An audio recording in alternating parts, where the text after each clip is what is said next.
they're doing. Maybe they didn't use this new spell because they haven't practiced, but they actually nailed it.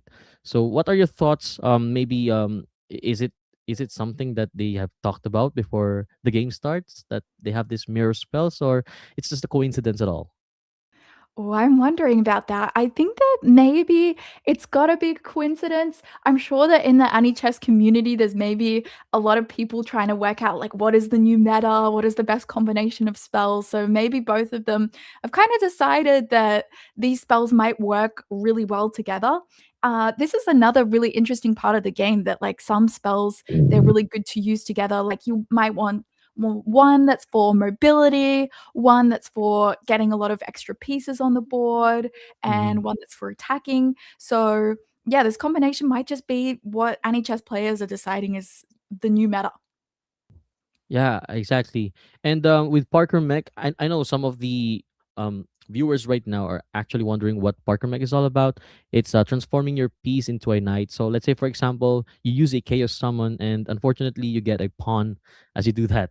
So yeah, you can just basically transform that into a knight, and you can use that into your advantage. Right now, in this position, it's not really clear at all. But yeah, the bishop for white is better here with the bishops in c4, and yeah, it's still unclear though. There are some differences, there are some advantage and disadvantages, but at the moment, what do you read about this position, It Hannah? seems like we're still quite early into the game. We've had a couple of spells being used, but really there's still so much to go. We just had a knight summoned on that D6 square, and that's a beautiful, beautiful Wow. place. You know, there's only, as I was saying, there's chance it could be a rook, a bishop, or a knight, but you'd be really happy that that one popped up as a knight there because it's just so beautiful in that part of the board. Yeah. So yeah, it seems like they're using their summons quite early to just get maximum amount of pieces. I'm really liking white's position here, but now black just plants a knight on e5 using that parkour mech spell. And Yeah. yeah, so a lot going on here. Yes. What do you think about the time management for both sides, though, John? Yeah, I think with OG Hulse, he's using his time really well. Although 2 minutes and 30 seconds for Marka, it's not really bad at all, considering that these Chaos Summon done well with Knight on D6, and OG Hulse has to use the Parker Mech in order to equalize with that Knight Summon on the D6 square. So at this moment, I guess the advantage of black pieces is that he still has the Chaos Summon spell. However, for white, he doesn't have the Chaos Summon, but he still has two partner mech. So in this position, maybe they just have to really manage their time properly. But what about you, Hannah? Do you think you can still manage your time considering with these all the spells right here, right now? Chaos Summon has been used in E6, and yeah, summoning a bishop on that square. Yeah, I think that, yeah, just as you say that, we had another use of the parkour mech spell, and sorry, we've now got no chaos summon spells left, so that kind of makes things a little bit more. I would say I would be a little relieved, honestly, now that my opponent has used all of those chaos summons, so I don't have to worry about that anymore. But there's still a parkour mech and pounds and per left for both sides. I think that, yeah, time management is pretty important in Anichess just because you need to use that extra time to be working out what spells are possible and also even to just make use of the spells as well. So I always get a little scared when I'm down on the clock with Marker there with only 2 minutes. So Yeah. yeah, this is going to be an interesting match. The material is actually close to equal, but white does have those two bishops, which can be quite useful in attacking positions. But now that f5 push is pretty difficult for white to deal with, don't you think? Yeah, I agree. And at the same time, you can see that both of them have pounds and per at two casts, and they can use this at their own advantage, at their own use case. Let's say, for example, if they want to trap a piece, they can just use pounds and per. But let's not forget that there's Parker Mech. Anytime they down with the piece, they can just transform a pawn into a knight. Depends on the position, depends on the situation that we're having right now.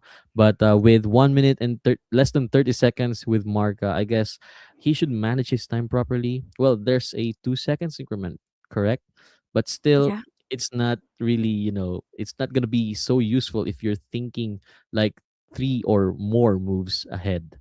So, what do you think with that Parker mech at H4 Yeah, sacrificing the he decides four? to sacrifice that bishop because if you're moving that bishop, your rook on e1 is then going to be lost. So he Yeah. instead decides to just create that knight on h4. But yeah, the Mm-mm. pressure is really setting in because for Marca here, he's got the white pieces and it's a best of three. So now he's gonna, if he loses this game, he's gonna have to go into the next game, and that's a must-win situation pretty much. Um, with that with that 1 point deficit. So let's hope he starts to speed up a little bit more. Only 50 seconds on the clock. And Yeah. yeah. But no Agree pounds with and you pairs for that. used yet, which I'm wondering why. Why do you think there's been no use of the pounds and pairs spell? Well, I think pounds in per spell hasn't been used because of their circumstance. They used chaos summon earlier, and maybe that's the reason why pounds in per hasn't been used a while this times, because there's like a lesser pieces in the board, and maybe it's not really useful at all if they just used it for nothing. Maybe they're saving it for later use, maybe for like flipping the tables around. And yeah, there's an f3 black pawn here, and there's like a threat of queen h3, having that combination of mate on g2. If you're going to play as white, would you be comfortable with this position, Hannah? Oh, absolutely not. This looks like a very scary position. And King H2, I think, was a necessary move. But there comes Oh, the parkour mech with the fork. Oh gosh, yeah, and that's really scary. Okay, he's getting down to 15 seconds now, so this is looking very, very tense, and we have a resignation yeah. after that fork. That's Great game from right. Howells. What did you think of that one, John? Yeah, that's awesome. I mean, Marta hasn't been able to use the parkour, the pounds and per. I mean, both of them hasn't used the pounds and per, but they've excellently showcased the new spell, the summon spell, in this match. So yeah, kudos to both of them. But what about you? What are your thoughts towards this match, Hannah? That was a really exciting one, but the thing was, it just suddenly seemed to just blow up. It was quite slow at the start. We had both players kind of developing in normal openings, and then suddenly there was just attacks happening everywhere. So yeah, this was really cool to see how they used one of the new spells, the Chaos Summon, especially. Yeah, actually, I like the idea that if you haven't been lucky with the Chaos Summon, you still have this option to use the Parker mech. It's like, you haven't got any luck, you just have the pawn, you can use Parker mech. And we've seen that Yeah. here, right? We've seen that here. Yeah, using those two spells together, it's like you've got infinite pieces basically. Like you get to summon a bunch of new pieces and then Parkle neck as well, so you have knights everywhere. So those seem like a really fun combination of spells to play with for sure. And yeah, what do you think of this match today? Is there a lot of pressure maybe on both sides with the chance to play Magnus up for grabs? I think yeah, that's the major pressure. If that's what I'm talking about, yeah, that's the major pressure because if both of these players are actually eager to face Magnus Carlsen, then they must really play at their peak at the best possible way. And we can definitely see that the pressure went to Marca, having his time, less than 30 seconds, and he was forced to resign because of the fork at f3, losing material there, and yeah, the no use for pounds and per spells. I mean, both of them didn't really use the spell, but yeah, we did see OG has used this spell remarkably better compared to the opponent. But yeah, hopefully we can see a better match on the next succeeding rounds. What do you think would be the next Yeah, for sure. match? Yeah, I'm really excited to see what is happening next. So we're gonna see some different spells, perhaps, which would be cool. I'm not Yeah. sure what combination we'll see next, but we have the brackets here to have a look at, and yeah, I'm excited to see what comes of these early matches to see who is qualifying. Yeah, right now, I'm really looking forward to Elijah and Sakuragi's match. We don't have any info yet who won the first match between them. But what about you? Have you heard about Anna Maha and Phoebe? No, I haven't heard of the results of Anamaya and Phoebe, so I'm not sure if we're going to be able to tune into that one, but I'll definitely be looking at the end to see who's making it through to the next bracket. But yeah, I think we're going to start on the next match pretty soon, which is going to be very exciting. And yeah, I'm just really excited to see what other spells we're going to see, more exciting games. It seems like there's really some very strong players here Mm. and yeah. Yeah, I'm with you. I mean, we saw Chaos Summon in the match, right? So I'm looking forward to seeing Plasma Beam and Power Infusion as well, since I haven't seen any tournament players who have used that one here in Anichess. So have you tried playing these spells like Plasma Beam and Power Infusion, No, Hannah? I haven't tried it yet, but I was watching a video of the plasma beam and I'm really excited to see that used in a game. I just think that'll just be so cool to see like all the pieces just going down at once. And you have to be so mindful of a spell like that because what if you use it in combination with the chaos summon? Like you can summon a rook and then make that rook use the plasma beam. That would be super cool to see. Yeah, yeah. I mean, could is it possible that like you do chaos summon and then after several moves later you get to use plasma beam? I mean, there's like possibilities, right? Since Yeah, it's I think it NHS. is. That would be very cool. Yeah, the pressure has to be pretty enormous for all of the players right now, though, especially going into the second match of the best of three, because that's the one that, like, that's the decider. If you're down by a point, you're in a must-win situation, and if you've won the game, you've got to try and close that out with a win for the second game. So this is like the big game coming up right now. Yeah, totally agree. So yeah, we may witness a change in spells because again, both of them haven't used pounds and per. So maybe the losing side will change pounds and per into something that he's really familiar with, or maybe they should they'll stick to their spells, right? My thoughts maybe 60-40, 60 change, 40 still the same. What about you, Hannah? Uh, Thoughts about like whether they'll change the spells? Yeah, yeah. If they're gonna change the spell, considering pounds and per wasn't used. Oh, I didn't know that. So, are you allowed to reuse the spell if you didn't use it? Is that Uh, is I that I I, possible? I mean maybe in some rematch for Ah, later okay. rematch. Yeah, Okay, yeah, I yeah. see. Yeah, I think that the pounds and per, I was wondering if they didn't use it just because maybe when both sides have the pounds and per, it can be used against each other. So maybe it's just a lot less useful. So maybe this is a combination that's good when the other side does not have the pounce and purr. Because yeah, you use it to like freeze your opponent, but then if your opponent counterattacks you with a pounce and purr, then it sort of makes that spell not as useful. So we might see it used again, but maybe it's going to be replaced with something else.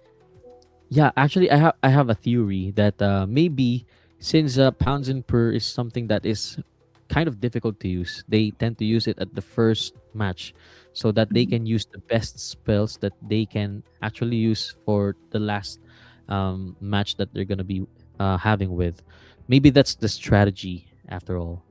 Do you think that's the strategy of these players? Yeah, for sure. I mean, I guess that there would definitely be a strategy of trying to choose, okay, all your best spells, but you probably only want to use like two of the best spells in one game. You don't want to use like all three of the best spells in one game because then if you lose that, then you're just stuck with all the ones that you don't like in the next one. So maybe you're just choosing like one or two of your favorites in each game and then trying to get rid of the ones that are a little bit difficult towards the start. So yeah, I think that could definitely be a strategy for sure.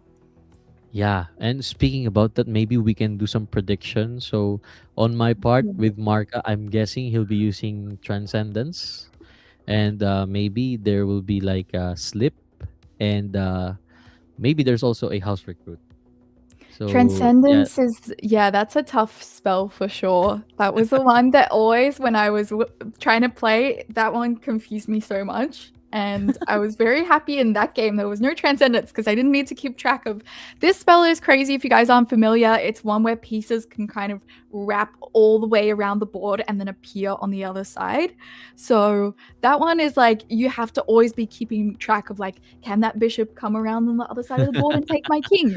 So Yeah. yeah, I'm excited to see, Transcendent spell used. That one's a really fun mobility one. And yeah, maybe I'd like to see some queen time. And also Shot in the Dark is an interesting one that I'm wondering if anybody is going to use. Mm. I know it's considered to be not as strong of a spell, but I think it's also a really interesting one because it makes your piece invisible for a turn, so you can sort of trick your opponent, maybe just like throw a piece in front of the king and then suddenly it appears there. Yeah, yeah, totally agree. Totally agree with that. Yeah, but also maybe they will not be using Transcendence yet, since again it's one of the meta spells. I don't know Mhm. if Chaos Summon is way more better than Transcendence because I haven't been able to match up with someone who uses Chaos Summon that greatly. The ones that we just witnessed a while ago. So another another theory or another prediction that I have right here, maybe they're gonna be using like Pengu Blast, then Juke, then Power Infusion, maybe something like that. It's like the not so used spell, so they can save the best for the last round or last match. Yeah, but I wonder if you have a 1 point lead already, maybe you just go in and use all of the best spells right now and try and just finish the match in 2 games. Yeah, That makes sense. that could Makes sense. also be a strategy. Yeah, So makes sense. yeah, I Yeah, think especially we'll for the winning see. side. Yeah, if you're on the winning side, it's like, let's just throw everything in right now. Maybe if you're on the losing side, you want to be a little conservative still because you're hoping for that third game in the match. Yeah, yeah, I agree. Maybe if I'll be in the position of the winning side, I'll use all the best spells that I could use so that I can finish it at the second game, at the second match. So I mean maybe you can also do the same, right?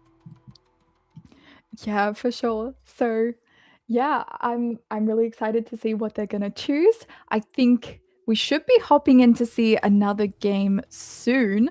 Um, I hope. And yeah, so do you have any other predictions for these upcoming games?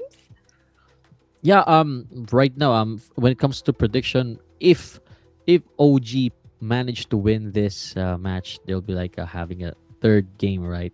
So if they use both their best spells, we go down to like Bishop, Tactical Necessity, and some spells like Shift. So Shift is like one of the most unused spell. I mean, for me, in my experience, I haven't been able to use Shift that much because it's just you're moving a piece horizontally in any distance, so it can move past. It can move past pieces though, but yeah, it's Okay. still not that useful.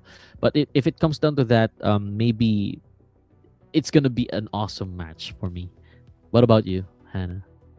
Yeah, I think it'll be really exciting if it comes down to the third game. So I'm secretly hoping that we have, an upset in this game and then we get a final third game where players are using some of those not so common spells, exactly like you said.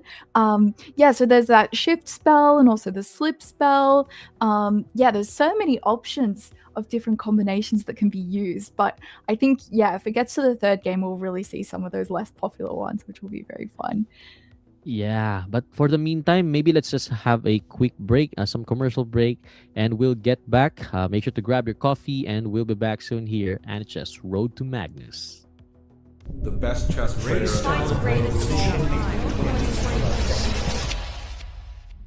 As long as I'm in good shape, I'll be a dangerous man.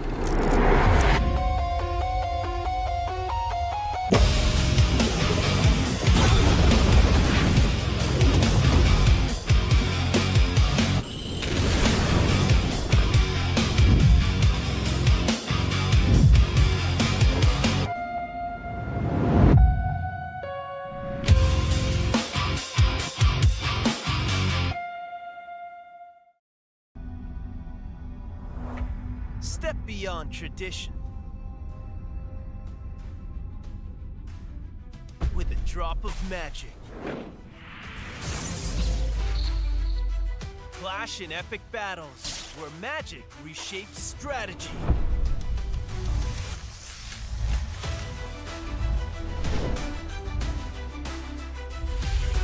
Unleash spells to transform the game. Attack! Defend! Trick! Master them all. Ready to duel in the realm of magic?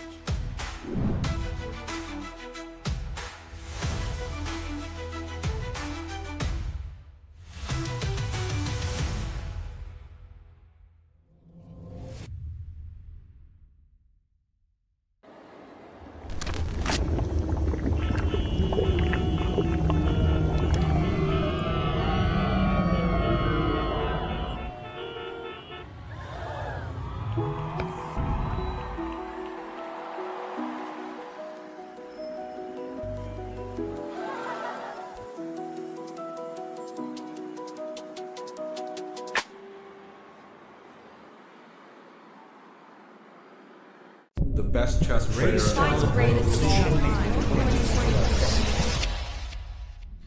As long as I'm in good shape, I'll be a dangerous man.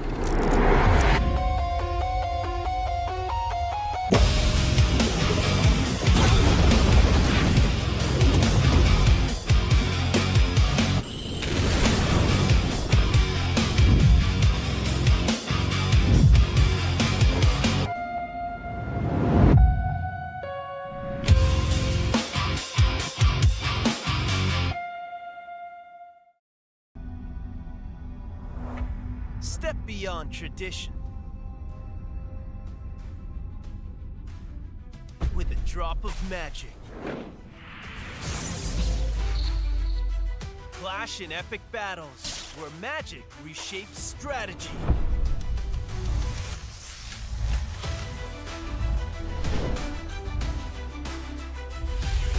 Unleash spells to transform the game. Attack! Defend! Trick! Master them all. Ready to duel in the realm of magic?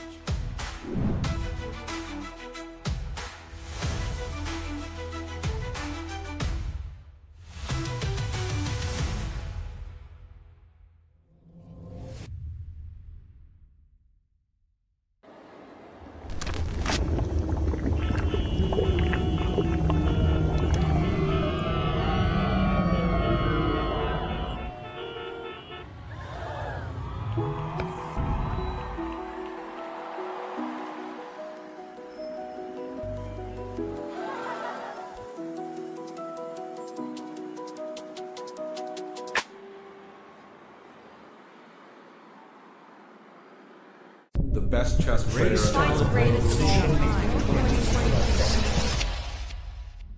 As long as I'm in good shape, I'll be a dangerous man.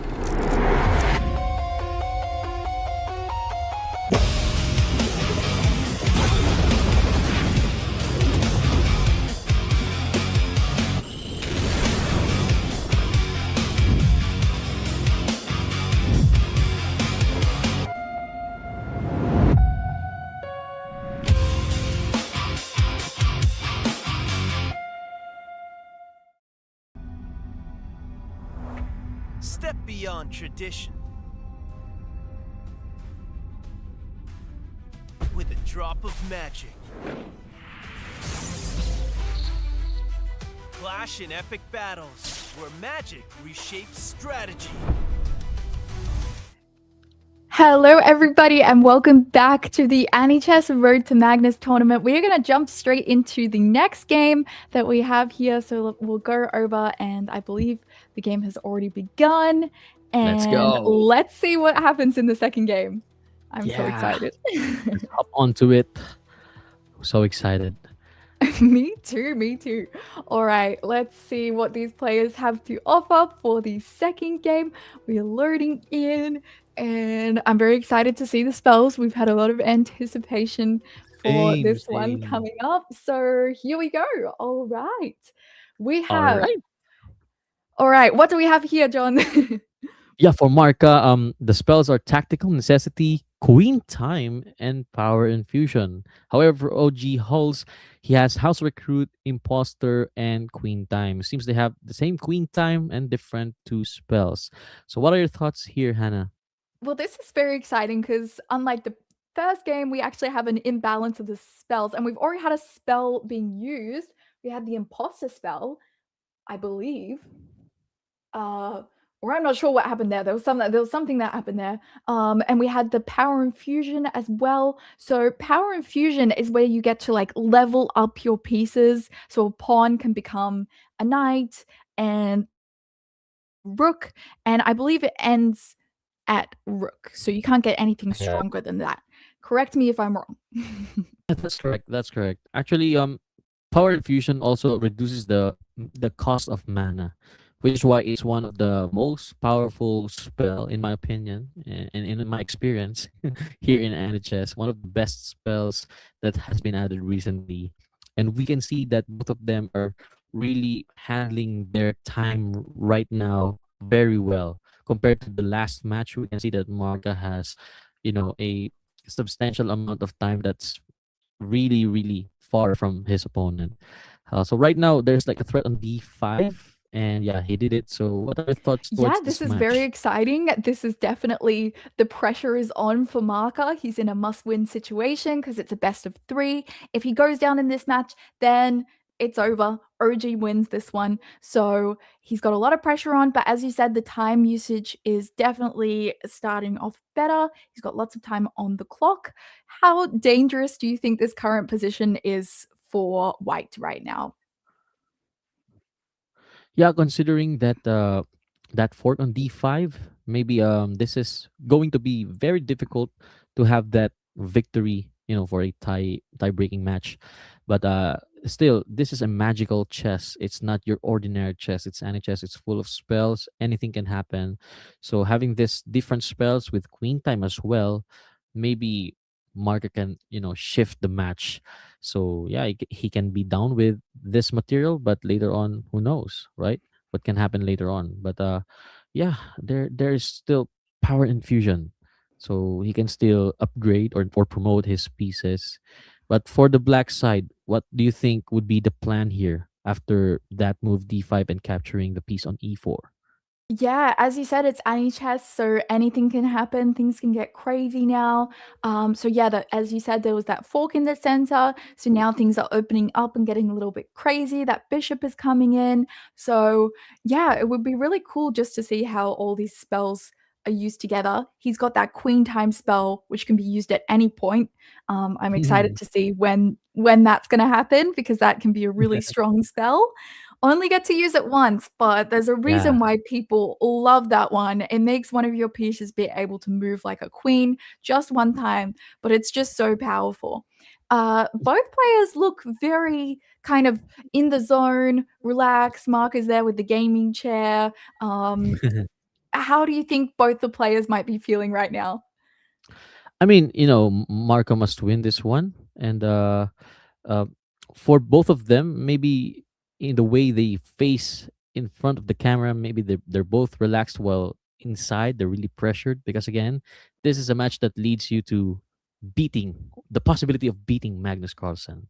But right now with the time control, we can see OG Host is having less than 3 minutes compared to Marcus time, 3 minutes and 30 seconds. So that says something here in this chess position, in this Anichess game position. So we can see that both of them reached around 8 mana. And yeah, there are possibilities, just like you mentioned, this Anichess as well. There are lots of possibilities. There's still imposter spell for OG holes. However, there's power infusion. So in this case, I'm into white. What about you? What's your current bias in this chess position? Ooh, that was a really cool use of the imposter spell. So the knights were swapped right now, and now black has put the white king in check. So now white has to do something about that. This was a really Yeah. cool spell to be used. Do you like using the imposter spell? What do you make of it? Yeah, actually, this is one of the best use case of imposter spell to kind of trick your opponent into something like this. So with that imposter spell being used to swap that knight on b8 to e2, having that check while trapping the white knight at b8 square, definitely one of the best way on how you can use this spell. Maybe there's like knight d7 because there's a rook on d1, but maybe I'm not seeing things that OG Holes is seeing right now because there's like house recruit, there's imposter spell. So yeah, what about you? Do you use imposter spell in your matches when you play Anichess? Yeah, I mean, this was a really cool use of it, as you said, like kind of the best case scenario where you have the king in check and then you've also got another piece getting trapped. But it seems like Marka was able to somehow at least get some trades off on the board. I initially was using the imposter spell, but I think at the start I found it really annoying when my opponent had the imposter spell, and then anytime you used it, they could just use the imposter spell back and just swap the pieces back to where they were. And I was like, damn, this kind of ruins all my fun. So I think that I wasn't using it that often, but it's a really cool spell when it's used right. Yeah, correct. But oh, okay, so we just have a pawn being placed on the board there. What do you think Yeah. about this, John? Yeah, House Recruit is actually creating a pawn on an empty square from third to sixth rank, and the use of this House Recruit spell on d5 is actually helping. Maybe the plan here is to do some pressure on the center and somehow take advantage of this king at f2 with that rook on f8. So maybe that's the reason. And there's like tactical combination here, taking that pawn on e5. There's a threat for knight takes d3, discover check. But yeah, there are lots of possibilities. Having that 8 out of 8 mana for Marka, he still have many things to do with these spells. What are your thoughts about these spells right now with Marka? Maybe do you think he's gonna be using Queen Time later on? Yeah, this is getting really crazy. So I think that queen time is something that players often kind of wait until there's a really good opportunity to use it, just because you only get to play that spell once. Yeah. So he might just be making sure that he's got as many opportunities on the board as possible. So yeah, that spell to be able to use it, move a piece like a queen one time. You only want to use it when it really is going to like win you a lot of material, or maybe a mating attack on the king. Now we Mm. had an interesting rook sacrifice, and here we had tactical necessity being used. And lots of spells being used Wow. right now. Okay, what do you think of like the crazy stuff that happened in the last few moves? Like, what's going on here, John? Yeah, I'm thinking that Marka is trying to simplify everything, removing some of the minor pieces in the board, but unfortunately, Black is catching up as well. So that house recruit on e4, eliminating that knight on f3. Although there is power infusion spell that can upgrade or promote these pawns into knight and knight into bishop later on until rook. It's kind of difficult for white as well, for black to have an advantage, but we can see that both of them is struggling to win this match. You can see that in terms of the pawns, we have set 6 pawns for black, 3 pawns for white. However, there's 2 rooks for black, and yeah, there's still some spells, right? So Yeah, yeah, what this are your is like thoughts? super interesting, like this imbalance. Like black has all the pawns and then white has two knights. So there's so much happening right now. What do you have to kind of like watch out for if you're playing with the white pieces right now? Yeah, if I'm playing white, I have to watch for the queen time because both of Mm. us having queen time, it's like, having imposter spells as well. But this time it's queen time, so you have to watch out for the possibility of queen time, especially if you're having a position wherein your king is in some, this tight position. But since it's a knight or 2 knights for white, it's not going to be difficult to maneuver all these knights and make more knights with this power infusion spell. So yeah, I guess they can both have their own advantage with the use or with the proper utilization of their chess spells, Anichess spells. What about you, Hannah? What are you reading towards this match? Do you think these pass pawns are better compared to the 2 knights of white? Yeah, I think this is like just super interesting. I'm trying to work out which side I would prefer. I think that the queen time, I would actually prefer to have the 2 knights when I have the queen time. Firstly, just because I Mhm. have that one extra piece that can be moving like a queen, because it can only be like your knights, your rooks, your bishop that move like the queen. You can't make a pawn move like a queen with queen time. So with these knights moving around, wait, can't you use it? Wait, you can't take the king though, right? With Yeah, queen you time. cannot. Okay. You can't. Yeah, I was like, wait, can we use it on the king? No. So I guess at any point he could use the queen time spell to take the rook with the knight, but you always have to decide, is that enough? So I think that both players have a really good opportunity to win this game. It just depends whether White's 2 knights are able to be coordinated better. And now we have Ooh. 3 knights, so that's gonna be even Yeah. more interesting. Okay, what do you think about the 3 knights here? Yeah, 3 nights can be very difficult, especially with this less than 10 seconds for OG's time. So if you're facing against 3 nights, even if you have these pass pawns, connected pass pawns, it will be very difficult, considering that there's still queen time and power infusion for white to use later on.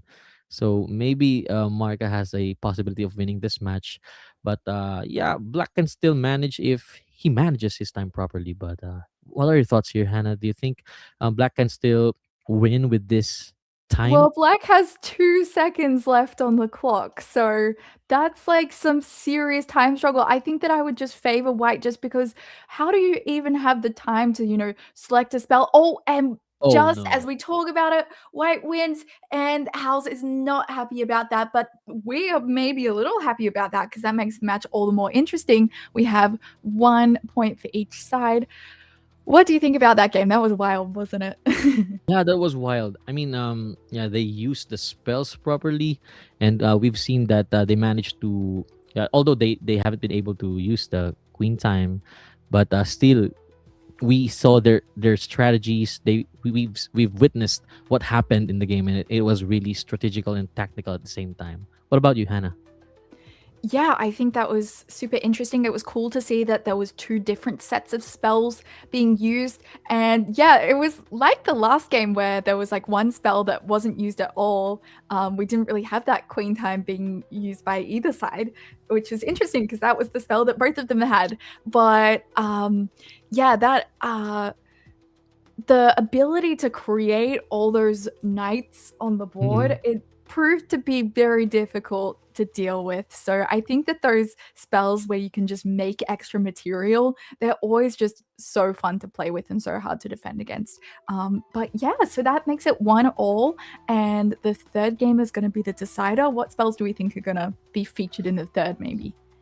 Yeah, I think we've talked a while ago, and we tackled this one that they may use their best spells, and I think they have used their best spells. So we're down with some spells that hasn't been used here. So maybe they'll use like slip, or maybe they'll add shot in the dark. Have you tried using the shot in the dark spell yet?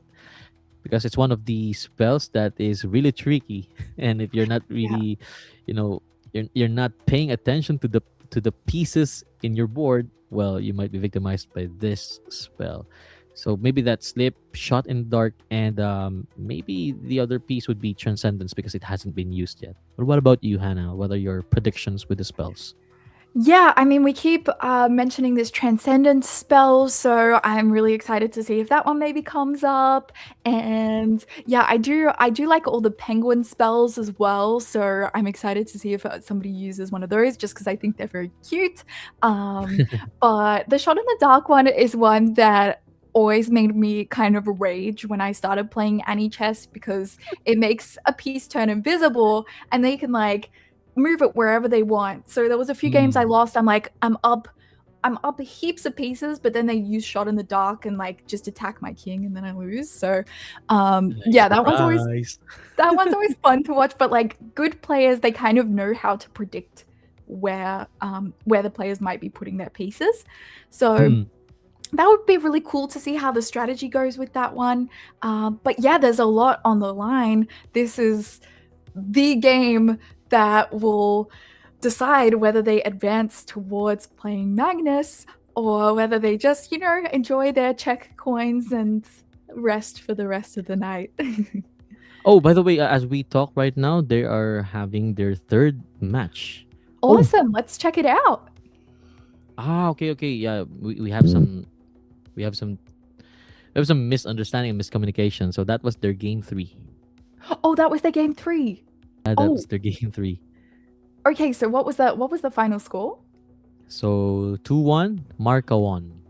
Oh wow. Okay, so that was the comeback from Marka. Okay, we thought, because I was like, OG seemed pretty upset about that loss, and I was like, it's okay, you still have 1 point. But yeah, that was the Yeah. match deciding game. So yeah, 2-1 to Marka. So Marka is gonna advance to that next bracket.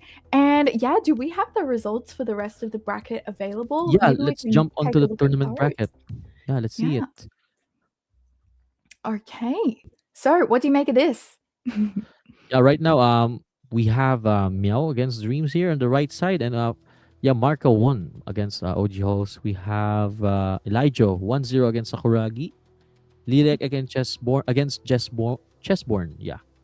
So look at the Oh. updated result. Okay, Anamaha so against we Phoebe. have Anna Maya won the match against Phoebe 2-0, and Lily won 2-0 against Chessborn. I know that Anna Maya actually used to play a lot of Anichess.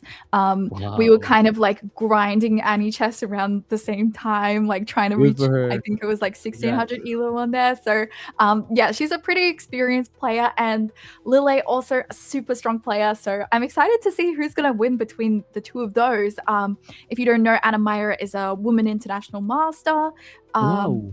Actually, recently became a woman grandmaster, I believe. And Lille is a woman FIDE master. So a clash of titans there. And yeah, it looks like the other matches are going to be really interesting. So yeah. Yeah, I mean, we also have on the other side we have Freza and Telbats. I think they are both OGs. Yeah, from what I have experienced from the past, from the players that I have seen before, both of these names are still in here. So yeah, I guess this is something that we should also consider later on. So it's good that you mentioned that there are Battle of Titans. Here we have some Battle of OGs. I'm waiting up, and I'm also waiting for the results between Elijah and Sakuragi, since we only have 1-0 right here. So maybe Elijah will be facing against Marka, and here we can see later on if Marka is going to be better against the winner between Elijah and Sakuragi. But for the meantime, that's for the tournament bracket. And what are your thoughts right now? Who do you think would be one of the finalists for the top 4 tonight? Yeah, I mean, so Elijah is someone I've seen play before in one of the tournaments that I commentate. I remember him being like really, really strong. I think he was like rank 1 on Anichess at some point, at least. But I think that you know the players better than I do. I do also recognize Fraser's name as well. So that would be really cool to see those guys in the final, and I'm really hoping to maybe see Anna Maya in there as well, just because I think she's such a strong player, and it would be cool to see her in Anichess finals. But yeah, so for the players that are advancing into the next round, that already means that they're going to be winning quite a bit of check coins. If we want to refresh ourselves of the prizes, we could maybe do that.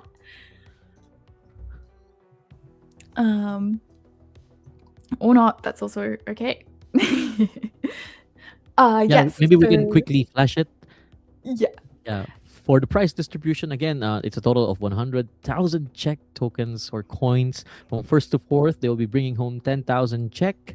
Fifth to eighth place, 5,000 check. Ninth to 16th place will be going home with 2,500 check. Total of, again, 100K checkmate tokens. Yes, so the people that have qualified to the next round have already guaranteed themselves 5,000 check, which is very exciting. But I think that most people are not just playing for the check coins, they're wanting to play. Everybody wants to do, you want to play against Magnus Carlsen. So this next round is going to be super, super exciting. We're going to start to see the best of the best. And yeah, I'm really excited to see that. And you are too, John? Yeah, I'm so excited right now. But for the meantime, let's have a quick break. And hope you guys stay tuned for the matches later. Road to See Magnus. you later. The best chess player.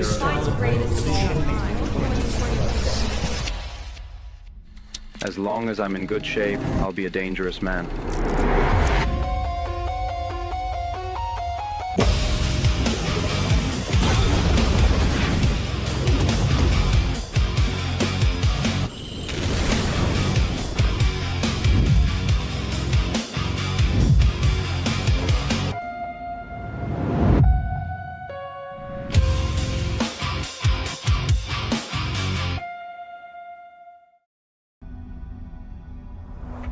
Step beyond tradition.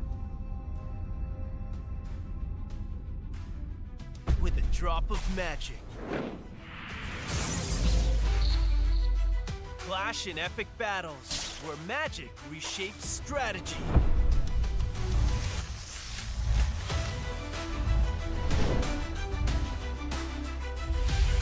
Unleash spells to transform the game. Attack! Defend! Trick! Master them all! Ready to duel in the realm of magic?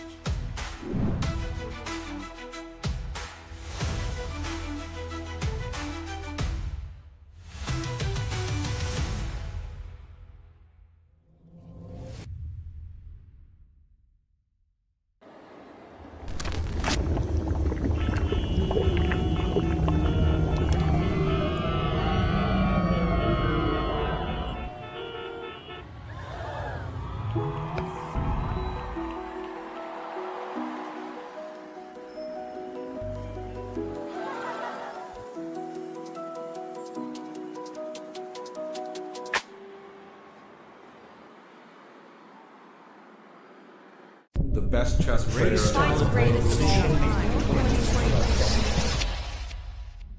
As long as I'm in good shape, I'll be a dangerous man.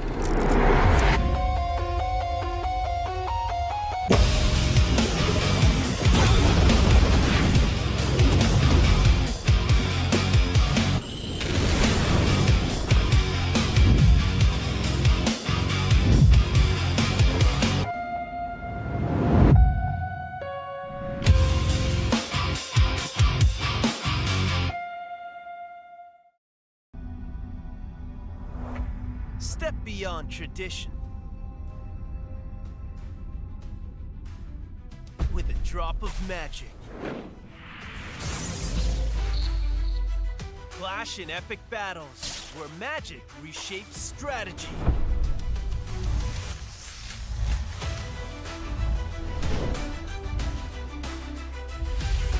Unleash spells to transform the game. Attack! Defend! Trick! Master them all! Ready to duel in the realm of magic?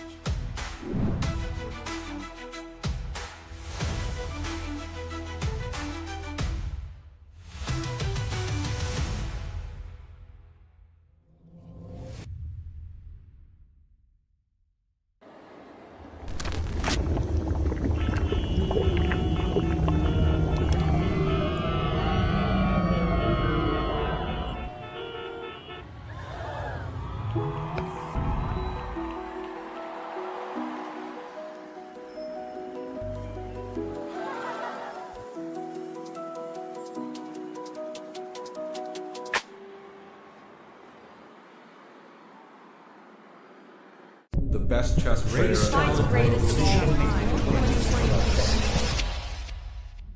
As long as I'm in good shape, I'll be a dangerous man.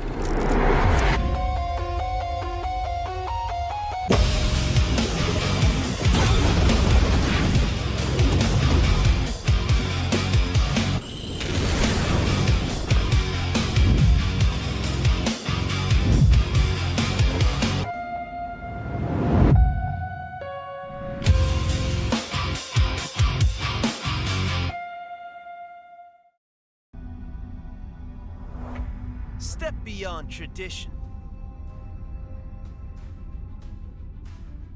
With a drop of magic. Clash in epic battles, where magic reshapes strategy.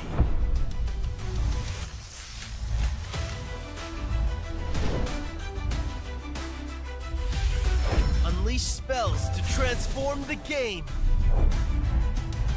Attack! Defend! Trick! Master them all. Ready to duel in the realm of magic?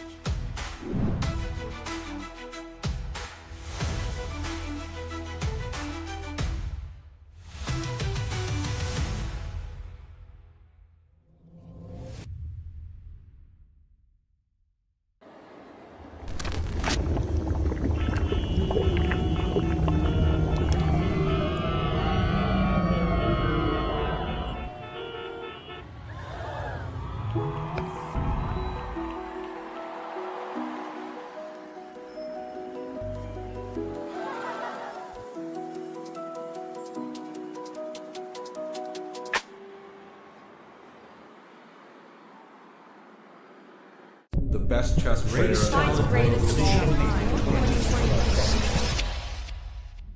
As long as I'm in good shape, I'll be a dangerous man.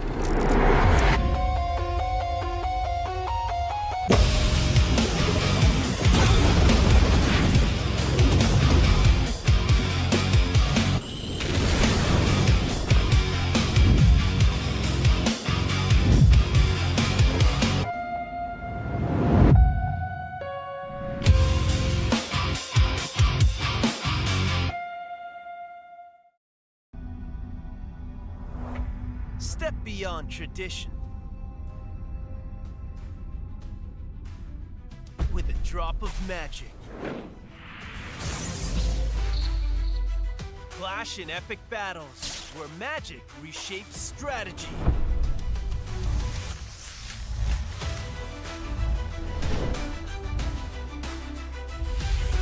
Unleash spells to transform the game. Attack! Defend! Trick! Master them all. Ready to duel in the realm of magic?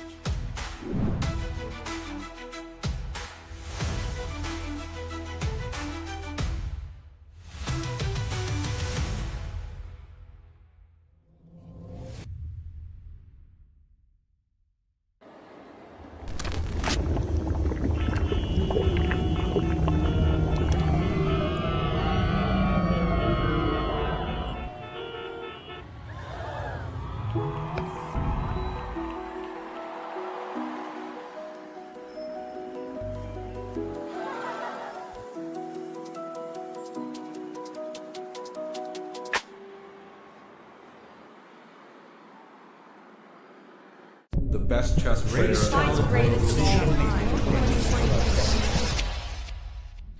As long as I'm in good shape, I'll be a dangerous man.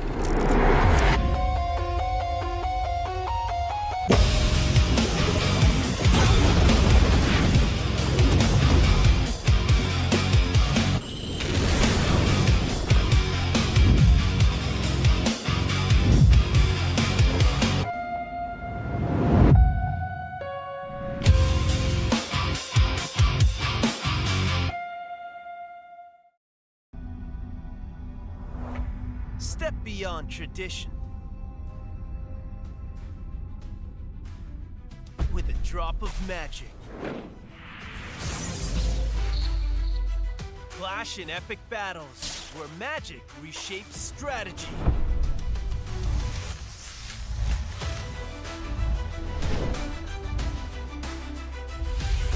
Unleash spells to transform the game. Attack! Defend! Trick! Master them all. Ready to duel in the realm of magic?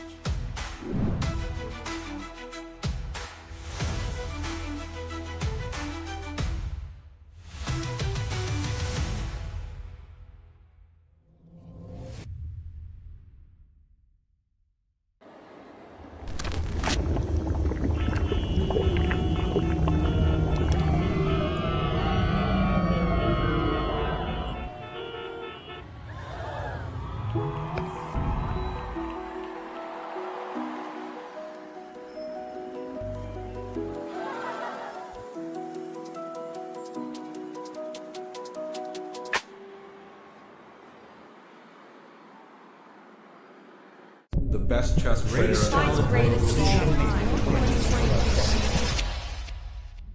As long as I'm in good shape, I'll be a dangerous man.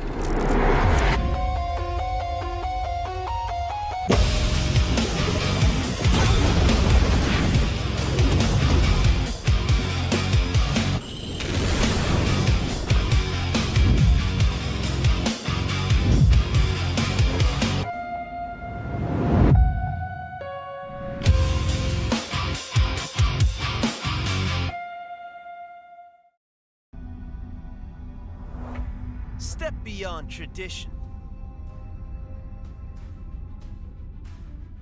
With a drop of magic.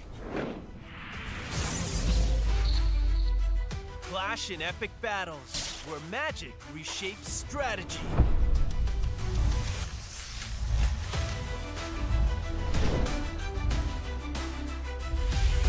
Unleash spells to transform the game. Attack! Defend! Trick! Master them all! Ready to duel in the realm of magic?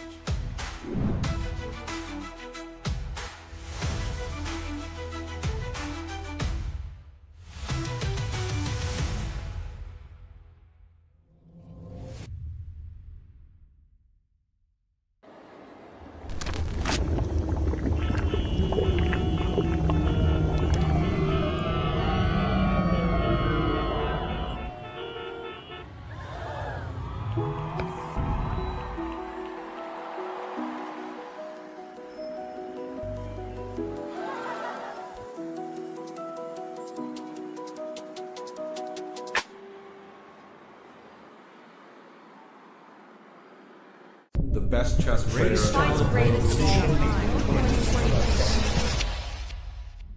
As long as I'm in good shape, I'll be a dangerous man.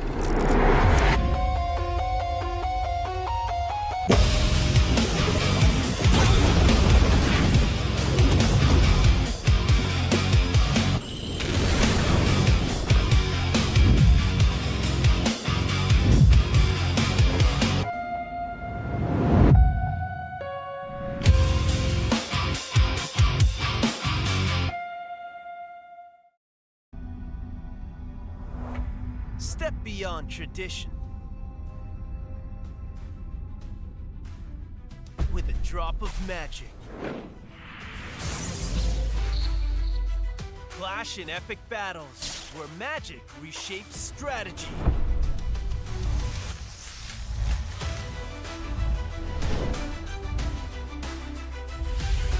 Unleash spells to transform the game. Attack! Defend! Trick! Master them all! Ready to duel in the realm of magic?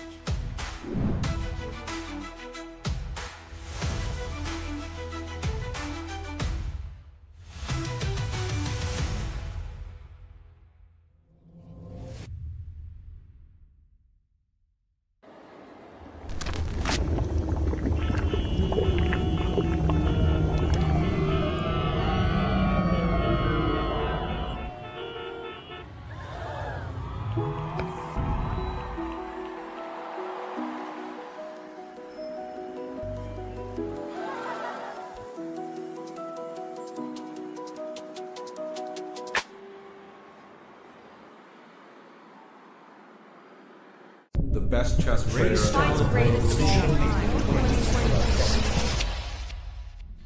As long as I'm in good shape, I'll be a dangerous man.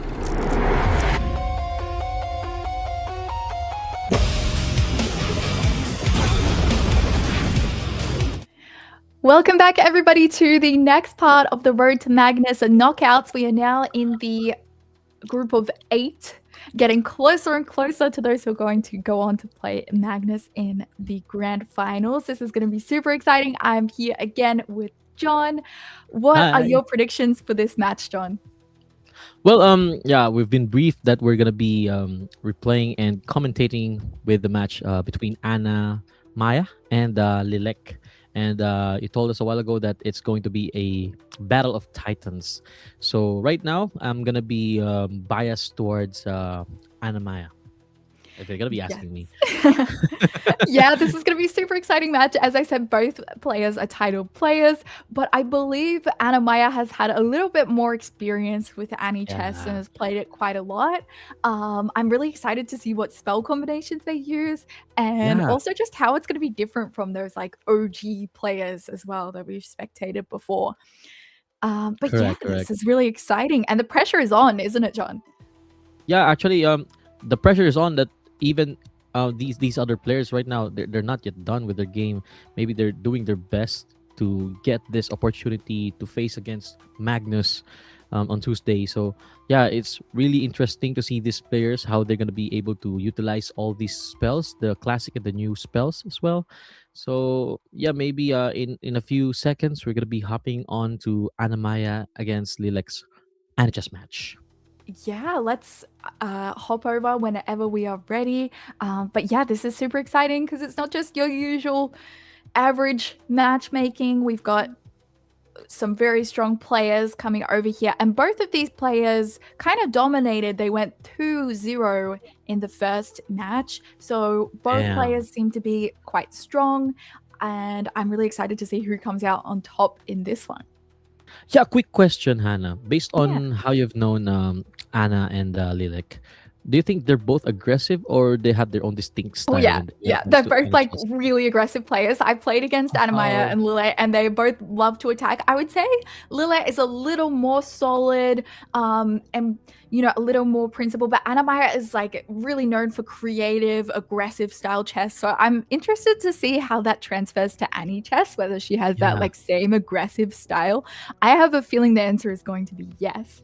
And yeah, I'm also interested to see how Lillet is going to meet that. Is she just going to try and play a little more solid, or is she just gonna attack back? Yeah, it's interesting that you mentioned that they're both actually aggressive and yeah, the other one is solid while the other one is pretty solid as well. But when it comes to their spells, what do you think are the spells that they may be using for the first match? Just a random guess. Yeah, I have no idea because you know what? I don't know what spells they used in the first match, but I feel like we might see some more of like the OG spells maybe from Oh, Anamaya, because she has been playing it for a while. mm-mm. But yeah, I guess we're gonna see that very soon. But yeah, so maybe some more OG spells. Maybe Lele might be trying out the new ones because she's a little bit Yeah. newer to the game. I mean that's the exciting part because we're really excited to see and we're curious to know which one of these spells, the newer ones or the classical ones, are going to be better amongst these spells.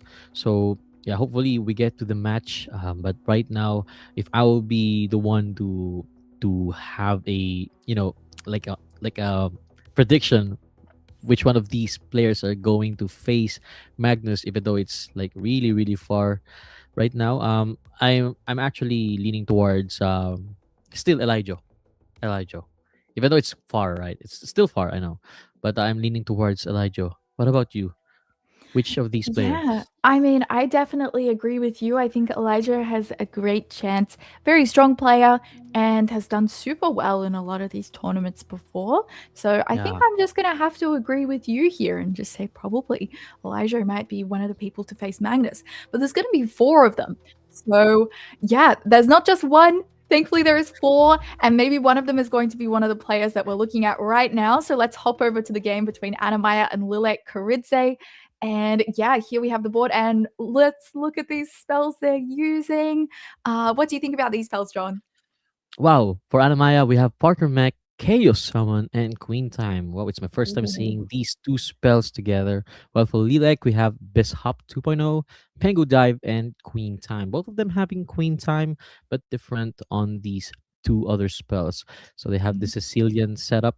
But yeah, knowing this is Anichess, it's like openings don't really matter at all. But what about you, Hannah? Do you think openings matter here in Anichess or doesn't really matter at all? Well, yeah, I think this is interesting because Anichess is totally different. So I think that you have to try and change your openings based on the spells that your opponent is using. But I find it super interesting that here we're just going into like a open Sicilian, which is like regular chess theory. I'm interested to see when the spells are going to start coming in. But right now we're following theory. Are we going to get a6 with the knight off? Or are they going to start using their spells? But yeah, immediately, which kind of spells do you think you would prefer to be using in this game? Yeah, if I'll be playing Anna's pieces as white, I'm gonna be doing some modifications here instead of maybe bishop b5. I'll do like Parker mech on e4 to kind of complicate things and destroy the preparation of Lilek. Yeah, we both know that they're both traditional chess players. They have titles. They're like titans, but Yeah. having that Parker mech on e4 pawn is like, what the hell is this? From pawn to knight. Yeah, we know this is Anichess, but yeah, it really adds up more flavor, more magic stuff into this chessboard. So having this one still at the, I think it's like a traditional setup. What do you think would be Lilek's response if Anna was gonna be using a chaos summon in the next succeeding moves? Hannah. Yeah, I think this is interesting. And this move, knight b5, looks like it's building a lot of pressure towards the king straight away. So I would be a little scared if I'm Lilith, if maybe a piece is going to appear on that like c7 square, maybe Oh a knight yeah. hopping into there or something like that. So things can go quite wrong quite fast with the chaos summon. And also, what I find interesting is that Lilith is using that bishop spell. What do you think about Bishop? I feel like it's not used that much by a lot of the really strong anti-chess players. Well, it's a good thing that you asked because yeah, I think all falls down to the strategy that both of these players are doing. Since maybe Bishop is not that meta, so they're trying to discard it or use it first in the first matches so that later on they can use their best spells. But right now we can see that Anna is smiling in this position. Maybe she's happy with the current situation here with that pawn on d6, with the possibility of later on turning that into a knight with Parker mech, causing some chaos, and yeah, having that king and castle for black's position. Anyway, there's still penguin dive. There's possibility of just saving that king, but yeah, there's still many things that can happen here, especially the ones you mentioned. Chaos summon at the c7. So if you're gonna be Lilik again, what would be your response if Anna is gonna be chaos summoning on that c7 square? Yeah, things could get very scary very quickly. And we just see a Pengu dive getting used, and that king is hopping out of the way because there was that threat of the bishop with that bishop spell hopping over Yeah. to take the king. So yeah, this is getting very wild, very fast, and I think that both players are planning to, as I was kind of saying, go quite aggressively over here. But I think they're both dealing with the complications quite well. Anamaya is going super aggressive, pushing that pawn there, and maybe planning to use a summon on maybe the d6 square or c7 square Oh, at oh, some oh, point. oh, oh. Do you see Oh, you that? see something? Oh! Oh! Queen time gets used. Oh, and Oh, that's and Anna Maya is smiling because she is like, yeah. "Okay, I've taken the queen already." And yeah, you Yeah. can't be happy here if you're Lily. But as we know, it's not about just winning one game. You got to win the whole match. And in Yeah, Annie chess, exactly. things can change very, very fast. So, all right, if you're playing as black right now, what is your goal? Like your Hail Mary, try and save the game. Well, first things first, with the mana 8 out of 8, I'm gonna queen time this queen as well to even the match. Because yeah, I'm Yes. down with the queen, so I might use this queen time. But maybe Lilik has a different strategy in this position. So maybe she's waiting for that queen takes d5, so she can queen time it with a bishop. The bishop, Maybe and then that's the she has the strategy. bishop threat, like, down towards the Yeah, kings. That could be that quite that's an sneaky. awesome strategy. But Exactly, yeah, exactly. something And let's tells not me that forget. Anamaya sees this, and yeah, she instead moves her bishop out. Okay, so what do you think? We talked about like the goal of how to save this with black. What do you think you're doing with white right now? At the moment, you don't have a lot of mana. How is this going to change the game right now? Well, as for Anamaya's situation here, she's up a queen. So one thing that she really needs to be careful is for the possibility of having this bishop. So it's good that the king is in h1 to avoid the bishop opportunities for this black squared bishop, and at the same time, it's good that the queen is still in d1. Getting rid of the possibilities of getting captured with queen time, because there's still no other pieces that can do that aside from the rook and the bishop, which happens to be not on the same file or rank with this queen. So it's going to be very difficult for Lilik. But let's not forget there is still Pengu Dive. And here in Anichess, since these are magical spells, it can turn the tables differently. And who knows, maybe you're winning right now and then later on you lose. So what about you? If you're going to be playing as black, what would be your strategy, knowing that you are down here, queen down in your position? Yeah, I think the options are certainly disappearing as we go on, but I still would be hoping for something here. Thankfully, she has a lot of spells that she can still use. So I would be trying to really make use of my Queen Time spell. Like, as you mentioned, that one's Mm, so strong. So if I can just, ooh, and now the rook comes out to f6. This is an interesting choice using that Pengu dive. So yeah, my goal would be really just to try and build an attack, bring the pieces forward, and then try and use the queen time when my opponent least expects it. yeah. But yeah, one mistake can really change the game, and that's what we're Oh. seeing at the moment. And this is kind of just a classic chess tactic right now, isn't it, John? Yeah, exactly. And let's not forget that Anamaya has Chaos Summon, like a two cast of Chaos Summon. So this is going to be very tough for black. I mean, maybe that's a missed opportunity that capturing that queen in the d1 a while ago, like few moves back ahead. But in the current position, maybe it's going to be very difficult with these two pieces remaining at the board. Queen time is somehow has a little chance to make an impact, to really do some damage to white. That's why it's going to be very difficult considering the mana right now, 4 out of 8. Queen time requires 7 mana, so it's like three moves behind. So it's very difficult, I mean, for Lilik to equalize this position. But what about you? Again, if you're gonna be Lilik, what would be your game plan here? Yeah, absolutely. I think that one of my goals might be what she's kind of doing right now, which is just playing very fast.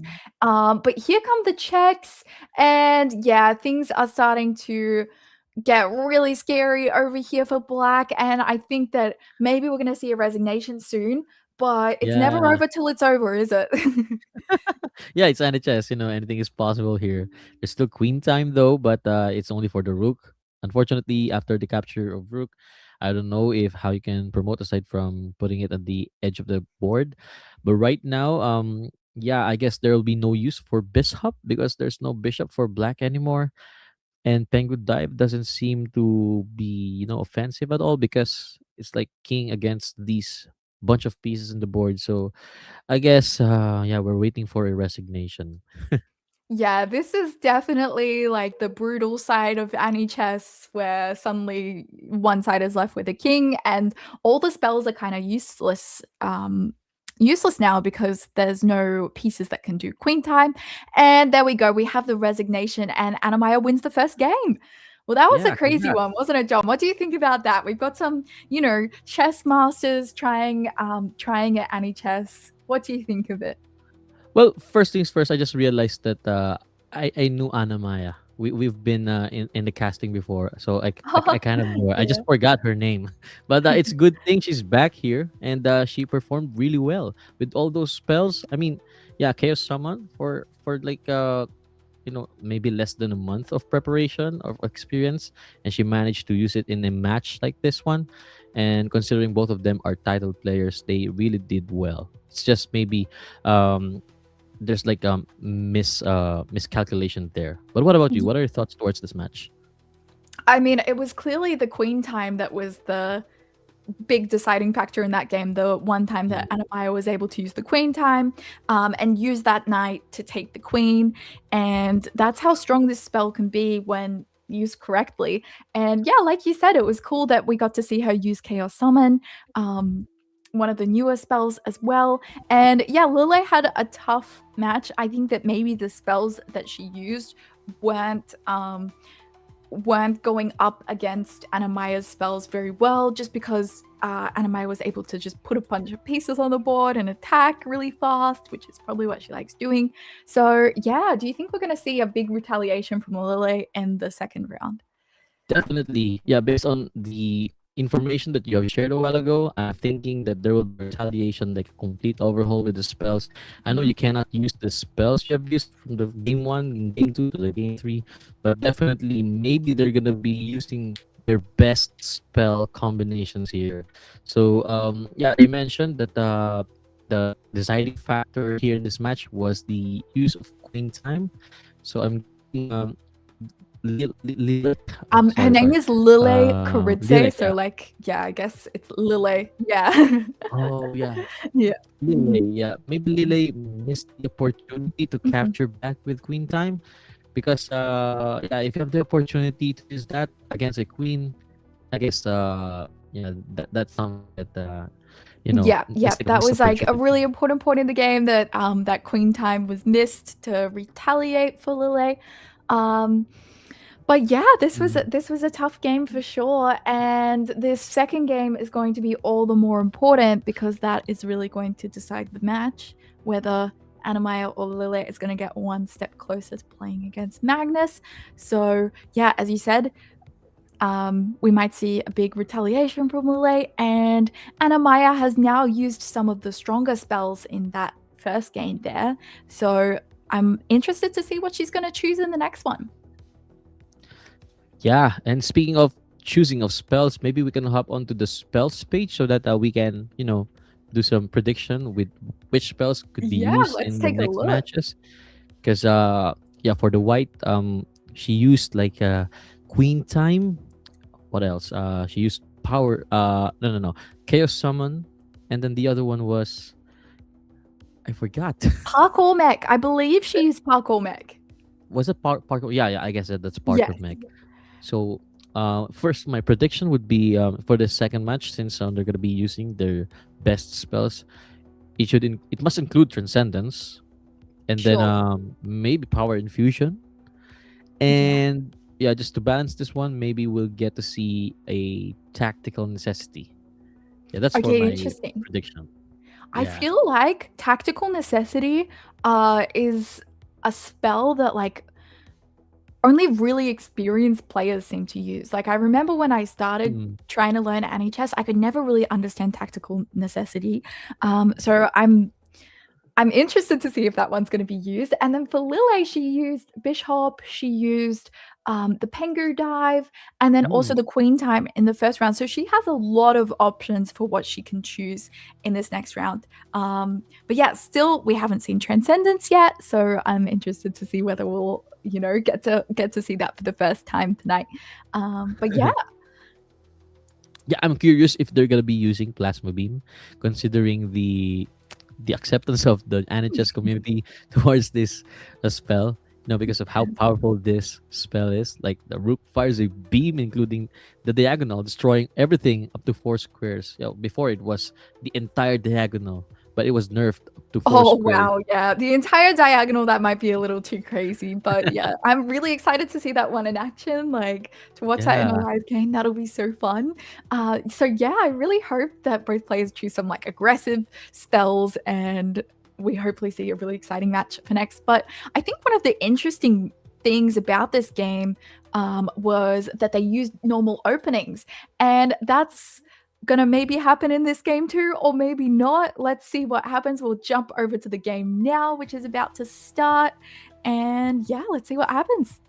Yeah, let's jump to it. All right.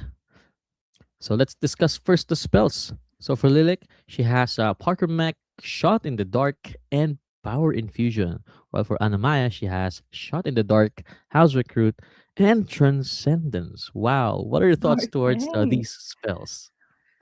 I'm really excited to see this combination. As I talked about, Shot in the Dark is such a tricky one to learn how to counter because it makes that piece invisible for a turn. So you can use that to just like create an attack on the king very early, and your opponent has to guess where that piece is gone. So Shot in the Dark, absolutely really difficult to learn how to deal with. Um, but both players have it, which I'm really Mhm. interested to see who's going to start using it first. I think you have to play kind of aggressively with that spell.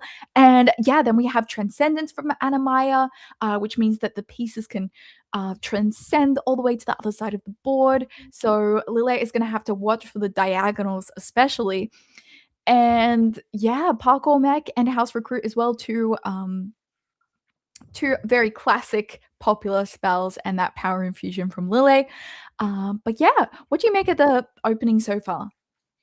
Yeah, pretty much. I guess they're like doing the same thing, the ones they did for the first match, but we cannot deny that Anna Maya is just maybe she's planning this to have Mhm.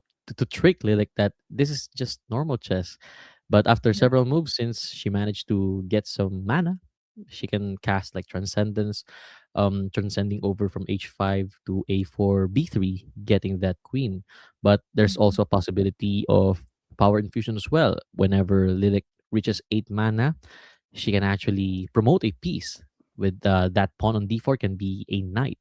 So there's lots of Oh, this would possibilities be here. sneaky right now if Anamaya moves that bishop back to H. Oh, I was hoping it would go back to H5 and then maybe go around the other Yeah. side for that queen capture.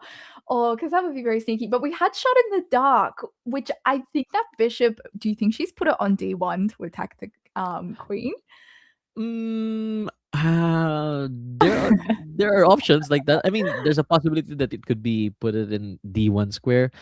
I mean, that's not really obvious because there's like H4. Oh, Oh, the surprisingly. bishop stayed on the same square, and Yeah. bishop takes on C6. Okay, what do you Yeah. think about what's happening here right now? I mean, she laughed when she used the shot in the dark spell, so maybe she's like trying to, to trick the like that. Let's see if you can predict or guess where I put my bishop. But yeah, it turns out it's still on the G4 square. But that bishop C6, it's something that is maybe not calculated at all. But there's still some threats with this transcendence having that dark square bishop on F8. There are still opportunities for that bishop to do transcending, and even this knight over to the other edge of the board. So yeah, I guess losing that piece is not really an issue here since again we're playing Anichess. So what about you? What are your thoughts with this bishop on c3? Yeah, Having that this knight was just promoted to bishop. power infusion used by Lille, and I was just thinking, isn't it so interesting that we've reached a position where there's no light square bishops and there's 3 dark square bishops on the board? Like, that's something you never get in regular chess, so that's very exciting. But yeah, as you kind of mentioned, the bishops are always I feel like the strongest pieces for the transcendence spell, just because they can use those diagonals, which is a little harder to keep track of. So yeah, I think that if Anamaya can open up her dark square bishop, then she can get a little more aggressive with the transcendent spell. Yeah, But agree. yeah, do you think that Lilia is doing a good job of keeping the king safe in this position? Well, keeping the king safe. I mean, in Anichess, if you castle kingside or queenside, that doesn't guarantee that your king is safe. However, what I'm seeing right here with the power infusion for the knight on c3, turning it into a bishop, is a sign of being defensive towards this dark squared bishop of Anamaya because of the transcendent spell. We all know that it can transcend from f8 over into h6 and over onto a5 to over to e1. So instead of just having to face that issue later on, let me make two dark squared bishop to counter that threat in the latter part. That's why maybe that's the reason why Lilith did this. But yeah, there's still more to happen here. And with that pawn on d3, maybe there's like a possibility of house recruit on c4 or on e4. We don't know what Anima Ooh. has in mind. But what about you? What are your plans if you're playing as Animai's sides here? I mean, this is just wild. The king has just castled on the queen side, and that feels risky somehow, just because it feels like the king is now very open. I think for Anamaya, you've just got to get that dark square bishop open and somehow get it to a more aggressive attacking position. Try and use a transcendent spell, and yeah, I think she needs to Wow. start just. Oh, okay, yeah, that was pretty nice. I think like getting that pawn on the c4 square. This looks very aggressive. And yeah, the queen on a3 is running out of squares a little bit, isn't it, John? Yeah, actually, it's running out of square, and at the same time, these bishops are like turning it into a pawn. For me, maybe that power infusion on the knight on c3 isn't really necessary, but Yes. with what's Yeah. happening, we don't know the exact strategy or what Lilik has in mind in this position, but we can definitely tell that maybe she's trying to prevent all the possibility of transcendence, and we cannot really blame her because that's the way how transcendence work. It Mhm. really tricks you into thinking that you're safe, but in the end, if your opponent has enough mana, then you're not really safe at all. So yeah, maybe all Lila can do here is to do some time attack over to Anamaya, because based on their clock, Lilik has 3 minutes and Anamaya has around 1 minute and 12 seconds. So if she can manage that properly, maybe she can both win Now, I'm time not and sure if I'm position. crazy, What about but you? What do you can't think about that this? knight that's on g4 kind of take the queen with transcendence? Or am I tell me if I'm crazy. It Okay. can. I It wonder can. I wonder if that's something that she's got It in can. mind, planned, but she doesn't have quite enough mana yet to use that transcendence spell, Anamaya. Um, and she looks like she's stressing because maybe it's because of the time situation. What do you think about this? Yeah, I think it adds up to the factors while she's having this reaction. Maybe she was really planning to take that queen in a3 through transcendence from knight g4 to a3. However, the lack of mana, that is Ooh. something that maybe she hasn't anticipated. But with the c3, if white captures this with a different, different piece, oh, it can now happen. Look at that hand. Look at that Anna's hand where Okay, she does she sees see the it? Does transcendence. she see it? She does! Oh! Oh! Wow. If you can see the surprised facial expression from Lilik, it's like, how did it happen? I Yeah, mean, the knights are so sneaky with the transcendence because, like, yeah, okay, the bishops are the one you're, like, thinking of, "Okay, how can it get around there?" But with the knight, it's like, "Oh my gosh." I yeah, that's the sneaky part of transcendence. You're always thinking about the possibilities of this bishop, going to the edge, but you forgot that the other pieces can also do the same. Even your pawns at the edge, you can capture that H to A if you have this transcendence spell.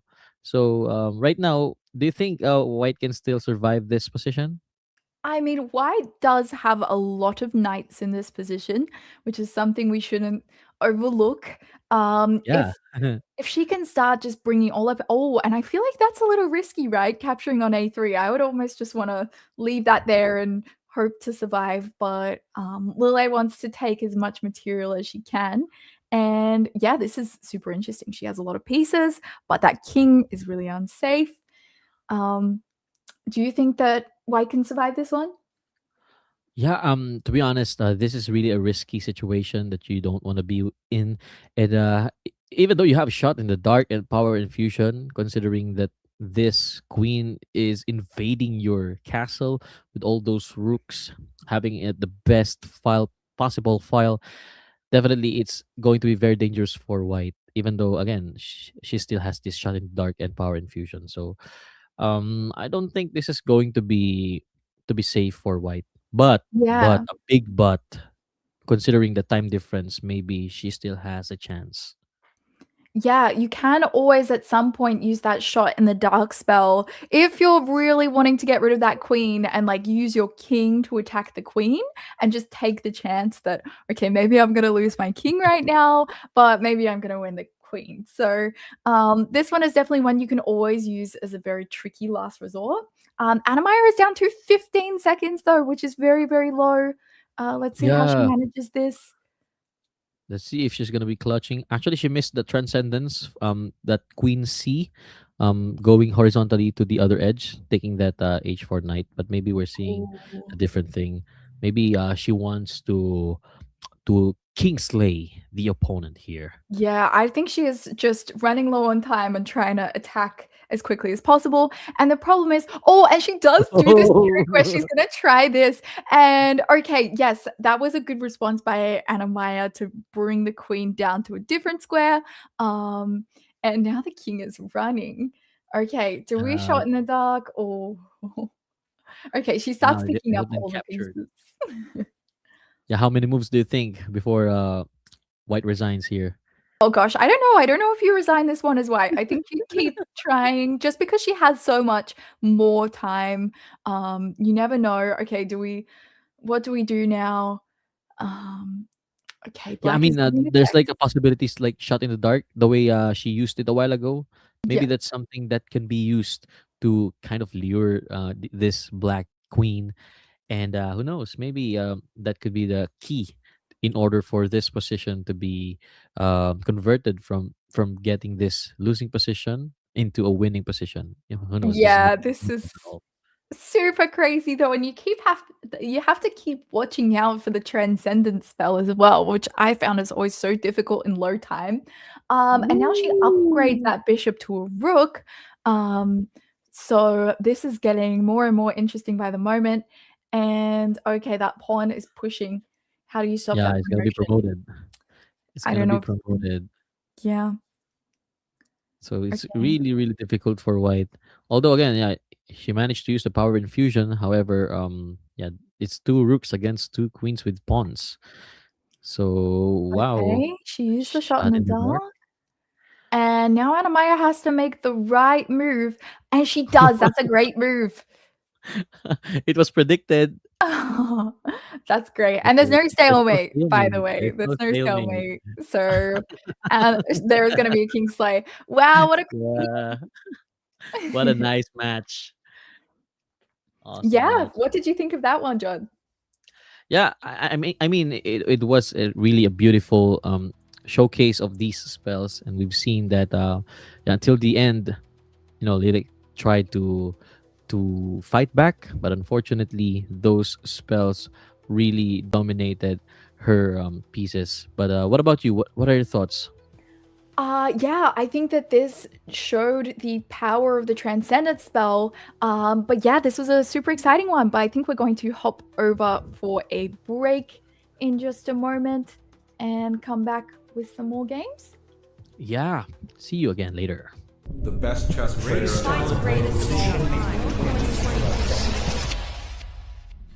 As long as I'm in good shape, I'll be a dangerous man.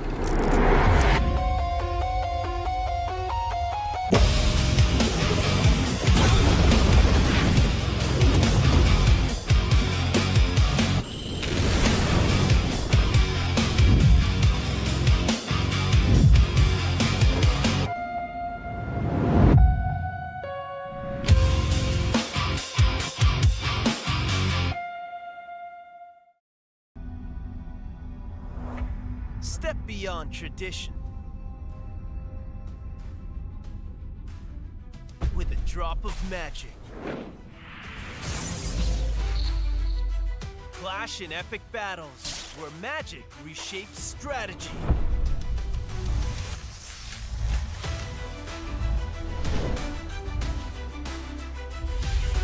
Unleash spells to transform the game.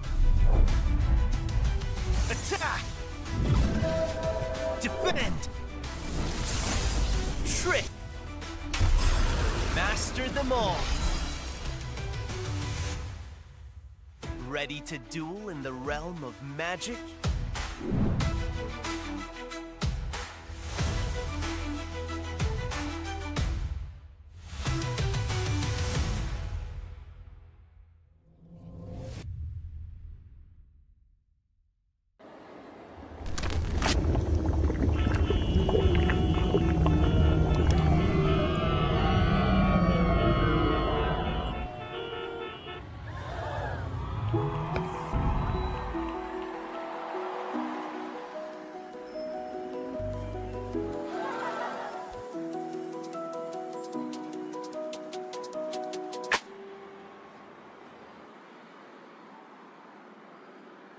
The best chess player.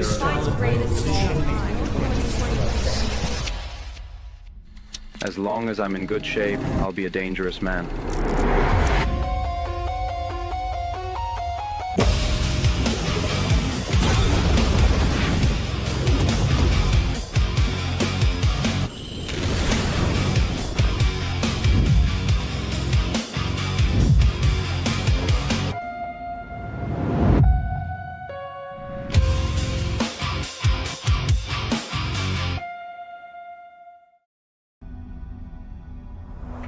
Step beyond tradition.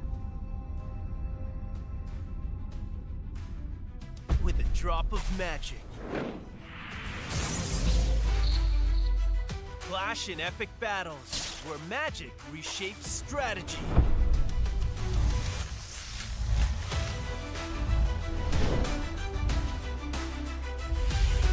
Unleash spells to transform the game. Attack! Defend! Trick! Master them all! Ready to duel in the realm of magic?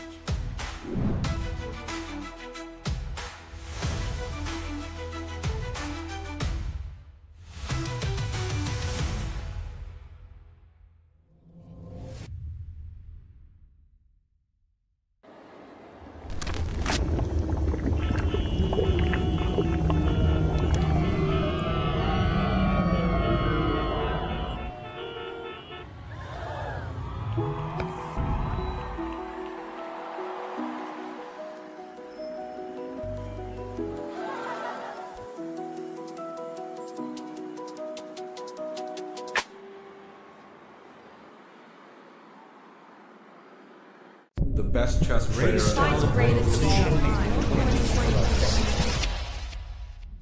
As long as I'm in good shape, I'll be a dangerous man.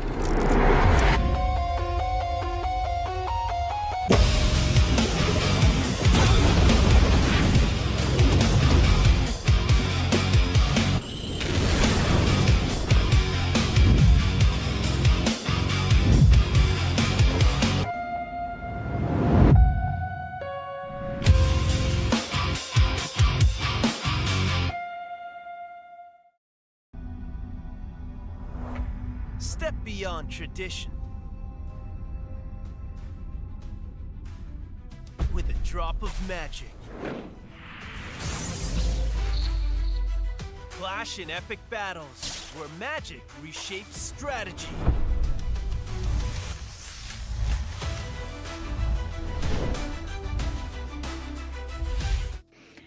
Welcome back, everybody, to Road to Magnus, and we are in the next round of the knockouts right now. We just saw a really exciting match, and we still have more to come. And I can't wait to see what happens for the rest of these matches today. I'm here with John again. How are you feeling right now for these next games?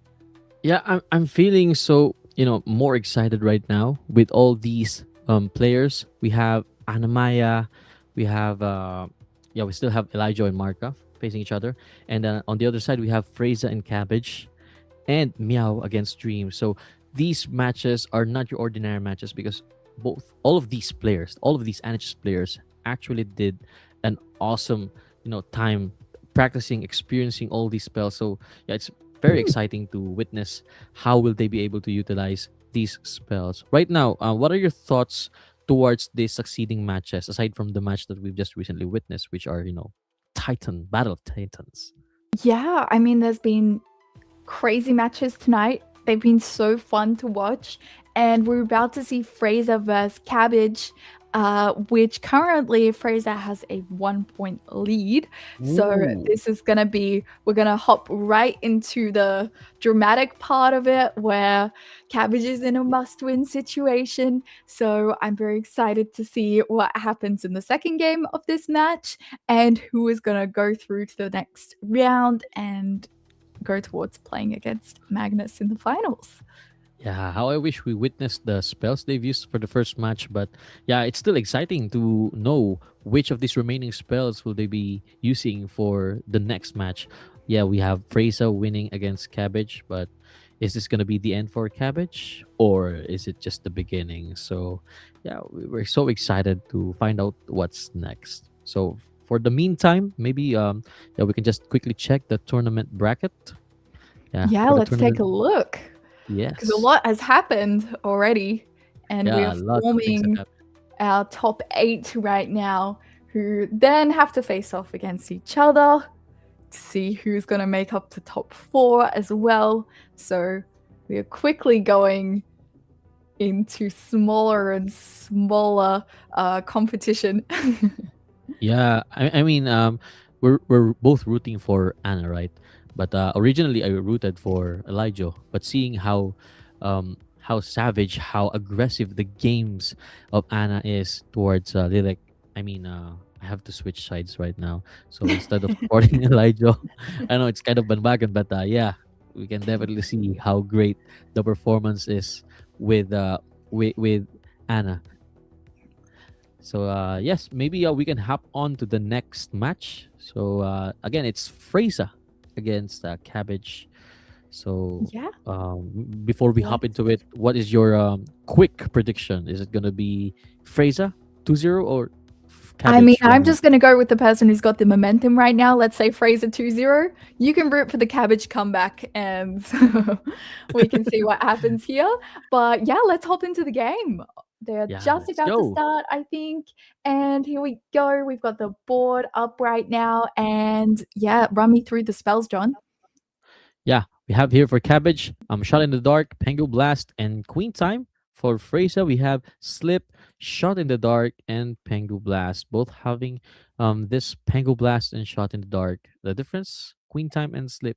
So if you're gonna be choosing between these two, what would be your choice?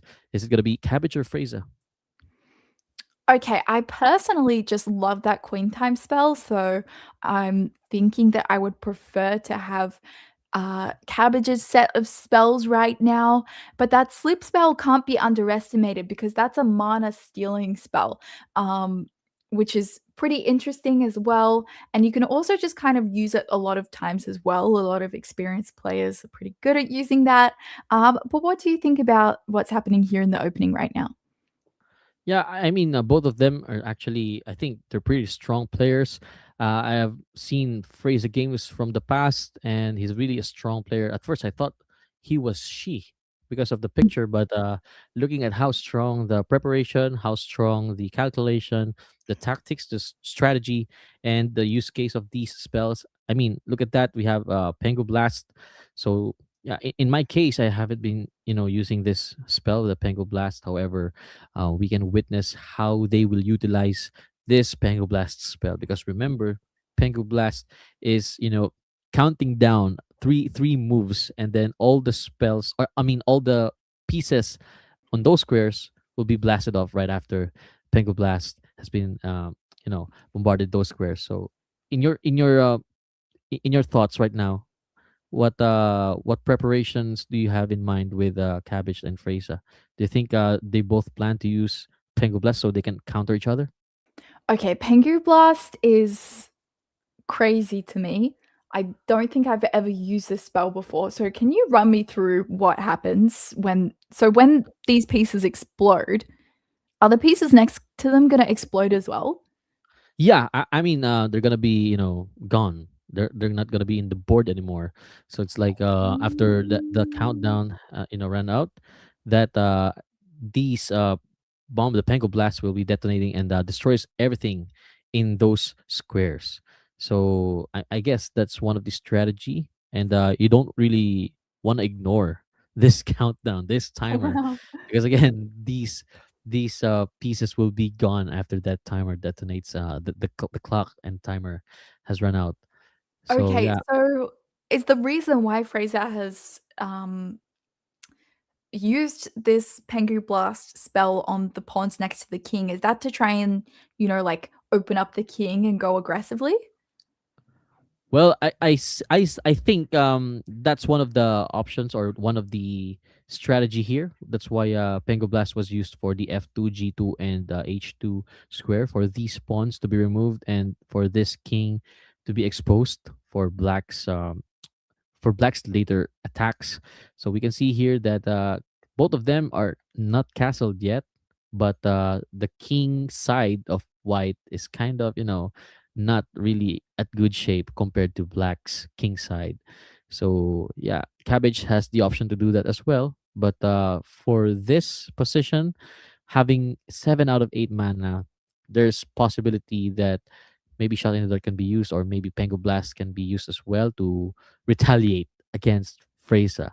What about you? What do you think? If you're gonna be playing as Black, would you do the same, like what Freysa did? Yeah, I mean, I think this is really aggressive. Fraser's got the lead in the match for sure, so can go a little bit aggressively here. And we've got another Pengu Blast on the board right now, again with some pawns right near the king, and this is just going to open up the position a lot. I think this looks really scary actually for both sides. So this is definitely going to be a aggressive and fighting game, which is always what we want to see. What do you think about the time management as well here by both sides? Yeah, I think both of them are managing it very well, Mm. considering the pressure of Pengo Blast, with this countdown and all and everything. It's like this E6 and F7 and D5 squares will be blasted after the countdown expires. But yeah, with the slip, you move a piece diagonally and you steal 1 mana. So that's one of the strategy here that I can see with Freysa. So he tries to steal 1 mana so that the plan of Cabbage to use a spell, having that mana will be kind of delayed because of that slip spell. But if you're gonna be playing as white, would you like this setup that you put some Pengo Blast from D5, E6, and F7 square? Yeah, I think that this setup looks very interesting, just exploding all the pawns there. I think this looks like a nice setup to try and destroy Black's position a little bit. But that queen that's had to move a lot of times over to the G1 square, it's not looking super happy. So I'm not really sure whose position I would even prefer right now. But I think what you mentioned about how the slip spell is stealing 1 mana, this can especially be useful when players have a mana heavy spell like Queen Time, right? Yeah, exactly. Actually, that's one of the most used scenario when it comes to slip, and at the same time, if you're trying to um, kind of your pawn, if you want to promote it from the 6th rank onto the 7th and 8th rank, slip is a very useful spell for your piece. And right now we can see that Pengo Blast has been applied again for B2, C2, and D2 square. So after one move, this C2 and B2 pawns will now leave this chessboard, and it's time for black to somehow utilize this. I don't know And if wasn't we that can. a crazy sacrifice just there? Like, he played knight c4, but if the queen takes, then I think that white queen was coming into g6 and taking the pawn, attacking the king. So, yeah, there's a lot happening right here. Who do you prefer right now? Which side would you rather take?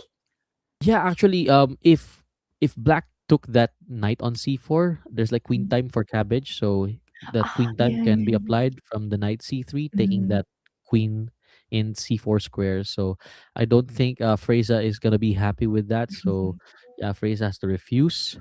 So with this position, we can definitely tell that it's still unclear, but with the time management, right now, Freysa is below 50 seconds, while Cabbage is around 2 minutes and 50 seconds.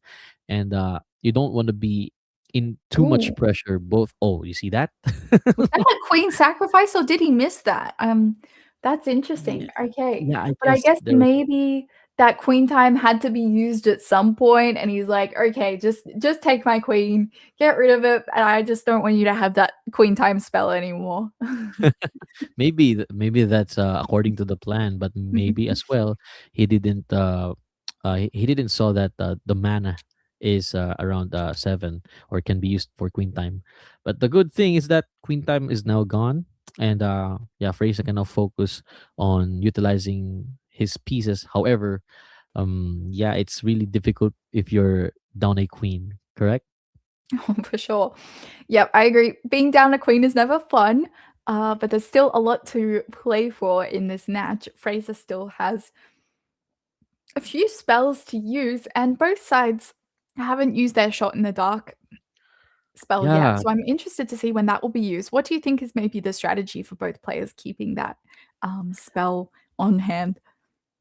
I mean, you cannot use shot in the dark if you're using it to your queen. You cannot use it, but if you're black and you have like knights right here, you could definitely use those shot in the dark. But with that rook takes b3 and with that check, I'm thinking that yeah, maybe this is a preparation for these knights to join the fight and for that rook Oh, to shot in the have dark a has been shot in used. the Where do you dark. think the rook has gone? I knew it would go to that square. Oh, that's crazy. Because you kind of Yeah, hope pretty that your crazy. opponent moves their king to avoid it and then ends up losing the king. Oh. Yeah. Yeah, that was actually unpredictable, but yeah, that's the beauty of shot in the dark. I mean, it's Anichess after all, so there's like lots of magic that's happening. But still, yeah, white is still material up for this position. So still, cabbage has Pengo Blast and shot in the dark spells here. So let's see how Fraser, will manage to survive this position, having Yeah, less I than think five it's getting seconds. more and more difficult to try and survive this position as the spells are also starting to lessen. And now we have a shot in the dark used by Cabbage here. Um, but Oh, oh, okay, and there goes the knight. And this looks almost impossible to win now with 3 seconds on the clock, don't you think, John? yeah, correct, correct. Actually, that's correct. It's going to be very difficult, even if you have these two shot in the dark spells. With that Pengu Blast threatening the f7, f6, and f5 square, losing that 2 pawns. If black is gonna be careless with it less than 3 seconds in time, I don't think Freza is up for the pressure, and white wins due to timeout. Okay, there we go. Cabbage gets that match all tied up. So we have 1-1 between those. And yeah, that was a crazy one. Yeah, it was really a crazy match.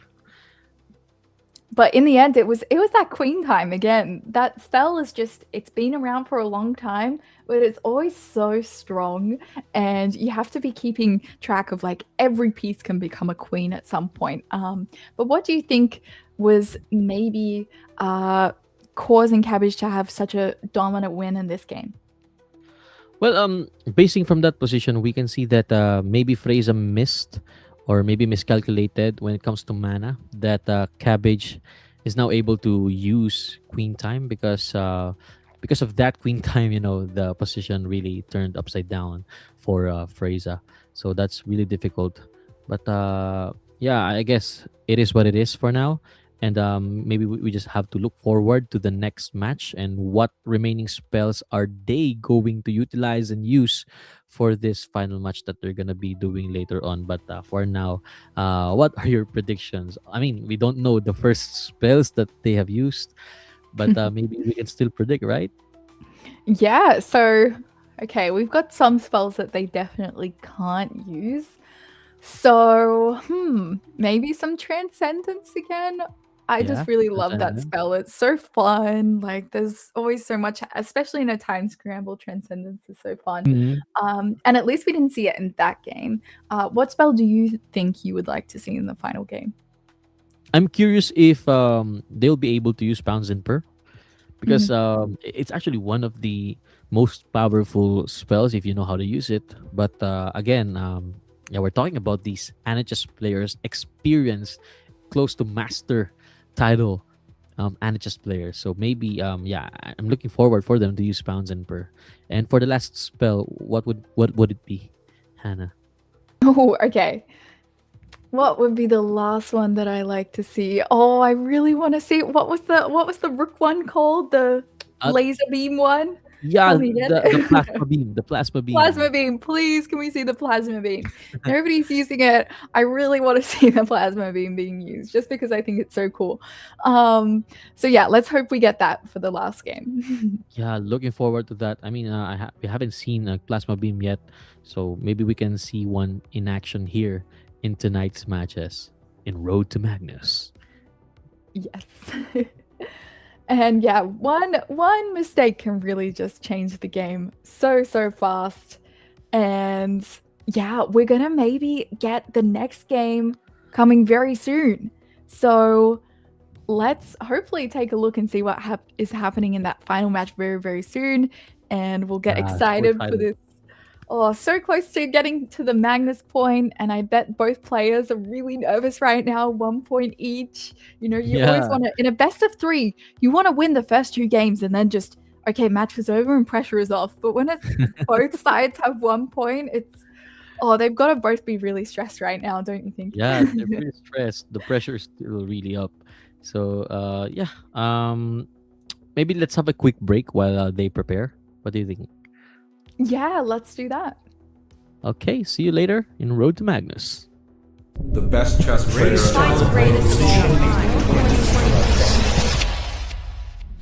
As long as I'm in good shape, I'll be a dangerous man.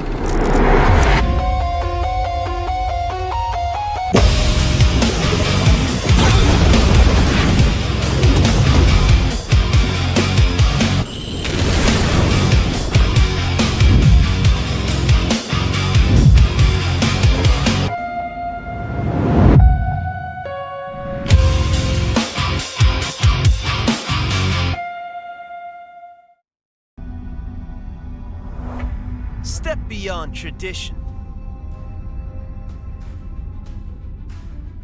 With a drop of magic. Clash in epic battles where magic reshapes strategy.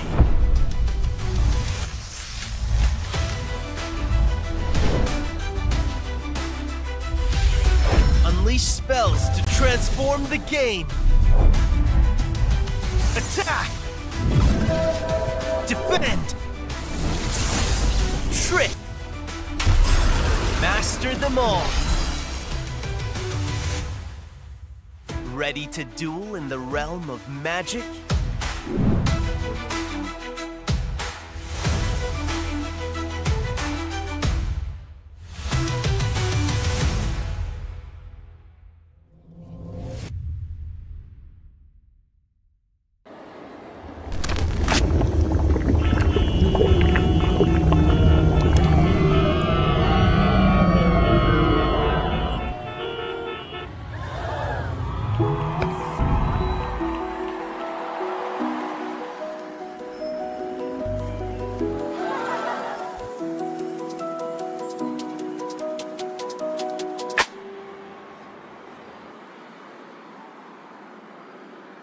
The best chess player.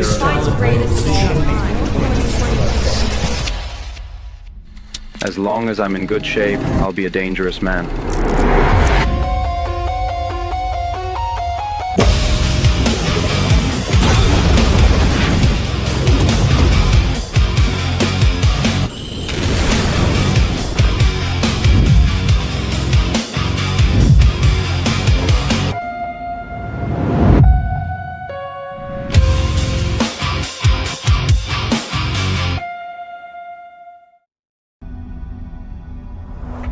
Step beyond tradition. With a drop of magic. Clash in epic battles where magic reshapes strategy.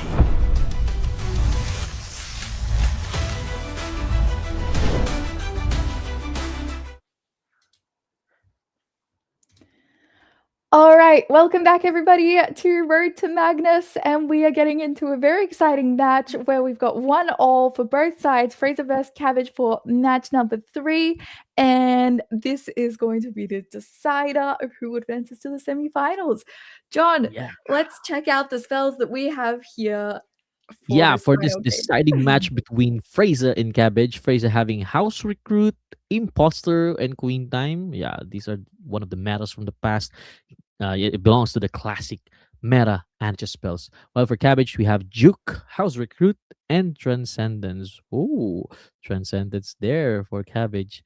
So with all these spells, what are your thoughts, Hannah? Do you think Transcendence will outpower Queen Time? I mean, that's a really interesting one. I feel like queen time just has to be stronger overall, right? But Yeah, I think that it's a little bit easier to keep track of compared to transcendence. Especially when you're in low time, because you have to be thinking about um, how all the diagonals can match up on the other side of the board with Transcendence. So, yeah, I feel like Queen Time is the stronger one, but Transcendence can be really tricky to keep track of. So, it's going to be an interesting imbalance, I think, for sure, John. yeah. How about you? What are you thinking? Well, actually, nice insight, and I actually think the same because with Queen Time you can only use it once, while Transcendence you can get to use it for twice. And yeah, you're correct with Queen Time is powerful. You know, it's way more powerful compared to Transcendence. However, when it comes to the pressure, it's like you're thinking from the edges of the board. You're thinking Mhm. about the bishops, about the knights, and even the pawns, even the queens and rooks. You're thinking if they're gonna be, crossing the edge across the other edge. So that's the thrill of transcendence. Maybe they're like same power, but for me it's like transcendence could be way more powerful. And right now we Yeah. can see them here in this position. They're trying to avoid the possibility of transcendence Yes, with the I think that Transcendence is one of those spells that actually just has to change the entire way that you play the game. Like, you can't just play a normal yeah. opening with it. So what do you think about how these players are kind of setting up on the sort of on the flanks of the board? Is that something that we're using to protect against the Transcendence spell? Well, it's a good thing that you asked this because you see those bishops in C8 and F8. They became Mhm. powerful once they pushed this G6, this B6, and the center pawns because they can. These bishops can actually go and transcend to the edge of the board. Let's say this bishop from C8, it can transcend all over from C8 to H3 to A2 to B1. However, with the H3 pawn blockade, this bishop cannot transcend anymore. Mhm. So yeah, that's the reason why these players who are playing against Transcendent Spell, they tend to move this H3, A3, and don't expose their queen that much. You see, there's like C2 and E2 pawn to avoid the possibilities of having their queens getting being taken with these Transcendent Spell. But what about you? What are your experiences so far with Transcendence? Have you been victimized with Oh, Transcendent Spell yeah, for before? sure. For sure. Like, Transcendence is such a tricky spell to keep track of. Even when you start the game and you're like, okay, I'm keeping track of this bishop on F8 and C8 and the diagonals it can go to. The problem Yeah. is, the second that that bishop moves, it's got all new diagonals that it can go to. And you probably see that in the fact that Fraser has used uh, almost 2.5 minutes compared to Cabbage has only used 30 seconds. He's the one who can just kind of set up the pieces and relax a little bit right now, as Fraser's got to be watching out for like, okay, is my king going to be captured by a bishop or um, that sort of thing as well. So yeah, Transcendence is just, I feel like, psychologically a powerful spell as well, actually. But yeah, what do you think about this position right here? Who do you think it favors? Yeah, we can see that Freyza totally used the house recruit spell. Mhm. It's like trying to to remove the pressure because again, facing against Anichess players with transcendent spell is really, really full of stress. It's really a pressure because you have to think about the edges of the board. Again, it's not just for the bishops. You have to consider these knights, these pawns. They can actually capture across the edge of the board. So yeah, I guess in order to counter that, Fraser decided to use all the house recruit here in the center. So yeah, you can focus on the edge while I focus on the center. So maybe that's what the game is all about at this very moment. But I think yeah, maybe there are other possibilities here. I'm seeing something, but I don't wanna mention it yet. But what about you? What would be your side here if you were gonna be picking? Would you be playing as white or black? I mean, this is just so tough because I feel like when I look at this board, I'm like, okay, white has a lot of space and their pieces look really well placed. He's controlling the center very well. But for Cabbage, I feel like he's got that time advantage and lots of open, like that open diagonal from that F8 bishop can also be quite sneaky. So yeah, I think right now, just based on how the position looks, I kind of prefer white actually, but I think there's really chances for both sides. Yeah, well, I agree with you in this one. And considering that there is an imposter spell for Freza, Mhm. so yeah, this is something that Black should also must not ignore, because if you try to isolate your piece and there's like an imposter spell, you don't really wanna, you know, be not prepared with this spell. You really want to be, you know, prepared when it comes to swapping the pieces. Not, it could be your bishop, it could be your knight, who knows. And there's also queen time. So yeah, there are possibilities for Freza to compensate with this transcendence pressure on the edge of the board. Yeah, but yeah, maybe house recruit will be used later on. What about for white? I mean for black, if you're judging black's position, do you think this is something worth trading for this transcendent spell?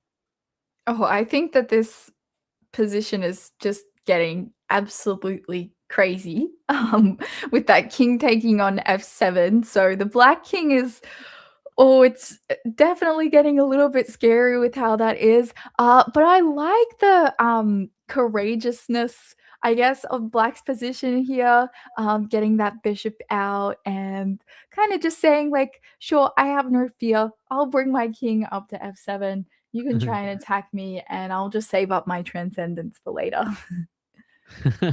Well, actually, I think that Oh. this king f7 somehow connects the queen and the rook to avoid the Mm, possibilities of imposter spell, because if you yes. try to isolate that rook while it faces your king, the imposter spell can be, you know, really useful for the owner of the spell. That's why Yeah. if you're facing against an opponent that has an imposter spell, you don't want to isolate your king with this piece that can actually check you on its turn.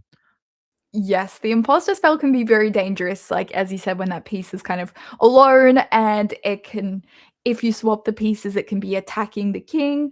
So yeah, now that the king is on f7, if white swaps the rooks, there's not really too much to be, afraid of for black. So, right now, there's not too much chance, I think, for the imposter spell to be used.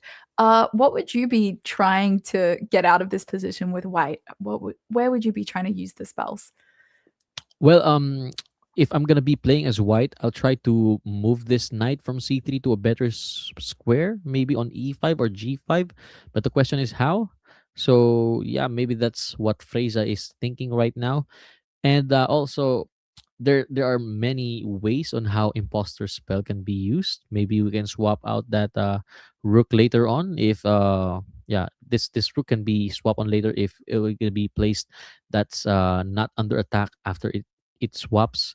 So that's one of the strategy. But for the meantime, we can see that white is trying to improve the placement of the pieces here, like this knight.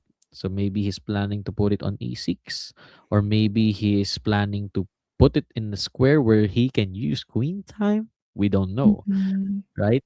But with transcendence, there are still threats later on. That bishop on c8 can still do some violence, some damage. But right now, it's still sleeping on c8 square, and hopefully, it'll be reactivated later. What about you, Hannah? What would be your plan if you're in the white pieces? Yeah, I think that, okay, we just had Transcendence spell used for the first time. I think you hit the nail on the head, improved the position of that knight, and they've definitely improved it, bringing it to the C7 square. That looks like certainly a more aggressive attacking position. And yeah, trying to get pieces in a position where that queen time spell could be a lot more useful. So yeah, in this position, I actually do really like White's chances to use spells. But the time is proving to be a problem, isn't it, John? Yeah, actually, with this 20 seconds on the time, I don't think he can really utilize the power of imposter and queen time spells. However, Mm. we have 2 seconds increment, and anything can happen here in Anichess. But it's going to be very complicated since there's still transcendence, one use of transcendence, but it's now gone for the bishop. Yet there's still queen, there's still a knight, there's still a rook, there's still pawns that can use transcendence. So there's still danger that we cannot really ignore at all.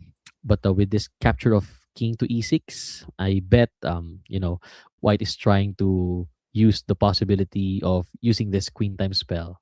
So what are your No, thoughts and he's here? getting down to 5 seconds, Fraser is. Yeah. Oh gosh. Okay, so now you just have to start moving fast. And you kind of get to this practical point, right? Where like you don't have enough time to even like click on the spell fast enough to use it. So it becomes Yeah. hard to use the spell. But here he's taking with the rook, right? Because if the queen takes, you can use your queen time spell and take the queen, and suddenly white is going to be up material. So there's lots of tricks actually with the queen time spell where you can kind of just throw all the pieces at your opponent, and this is going to get really fun for the Yeah, last couple exactly. minutes. That's a challenge for white, considering that 6 seconds on a clock. I mean, you're right about that spell. Clicking the spell and applying it to the piece, it's gonna take some time, especially with this one, rook h1 check. You have to click on the king and put it on Yeah. a2 and plan the next move. It's like the clock didn't add 2 seconds to it. So yeah, it's really a challenge. So Oh yeah. as much as possible, you don't want to be in this situation wherein you're panicking with your time. Yes, but Cabbage is also getting low on time. But you really have to watch Yeah. for the Transcendent spell right now, if you're playing with the white pieces. And okay, now white is playing a check, and I think this is good to try and just throw in a lot of checks when you're low on time and try and just build up a little bit of time on the clock here. Yeah, And correct, yeah. correct.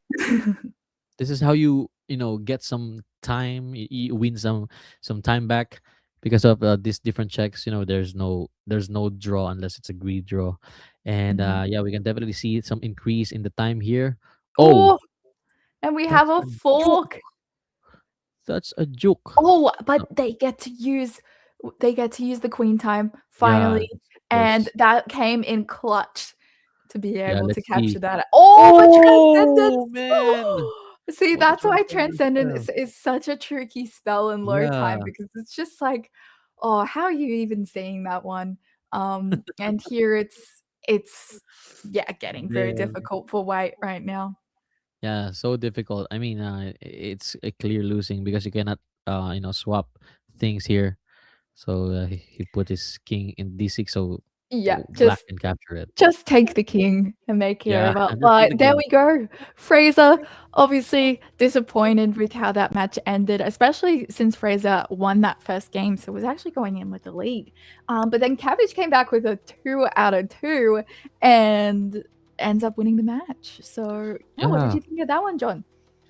I mean, we talked a while ago about Queen Time versus Transcendence, and it turns out Queen Time was strong, but it was used to defend the position. However, with the Transcendence, the white pieces, Fraser's pieces, are actually tricked, and with that check, it was captured through Transcendence by the other queen with Cabbage's queen. So yeah, that's a job well done for both these players, and congratulations to Cabbage and Fraser for this wonderful match. And yeah, what about you? What are your thoughts? This is crazy, right? I mean, that just like it went from being just a complicated middle game to suddenly like a crazy time scramble so fast. But yeah, it was kind of, we sort of predicted it from the start that like Queen Time is such a strong spell, but Transcendence is such a tricky spell to keep track of. And at the end, it was looking like it was close to equal where both sides had rooks and queens. But then that Transcendence spell was the MVP, I guess, of the game, capturing the queen in the end. So I think we are almost ready to jump into the next game, aren't we, John? Yeah, yeah, I'm looking forward to the next game. Right now, the technical part, they're preparing for that, and yeah, it's really good to witness how crazy Transcendence spell. I mean, I can't move on yet. As you can see, the queen there at the back rank managed to transcend all the way from that first rank in capturing that queen in that fourth or fifth square.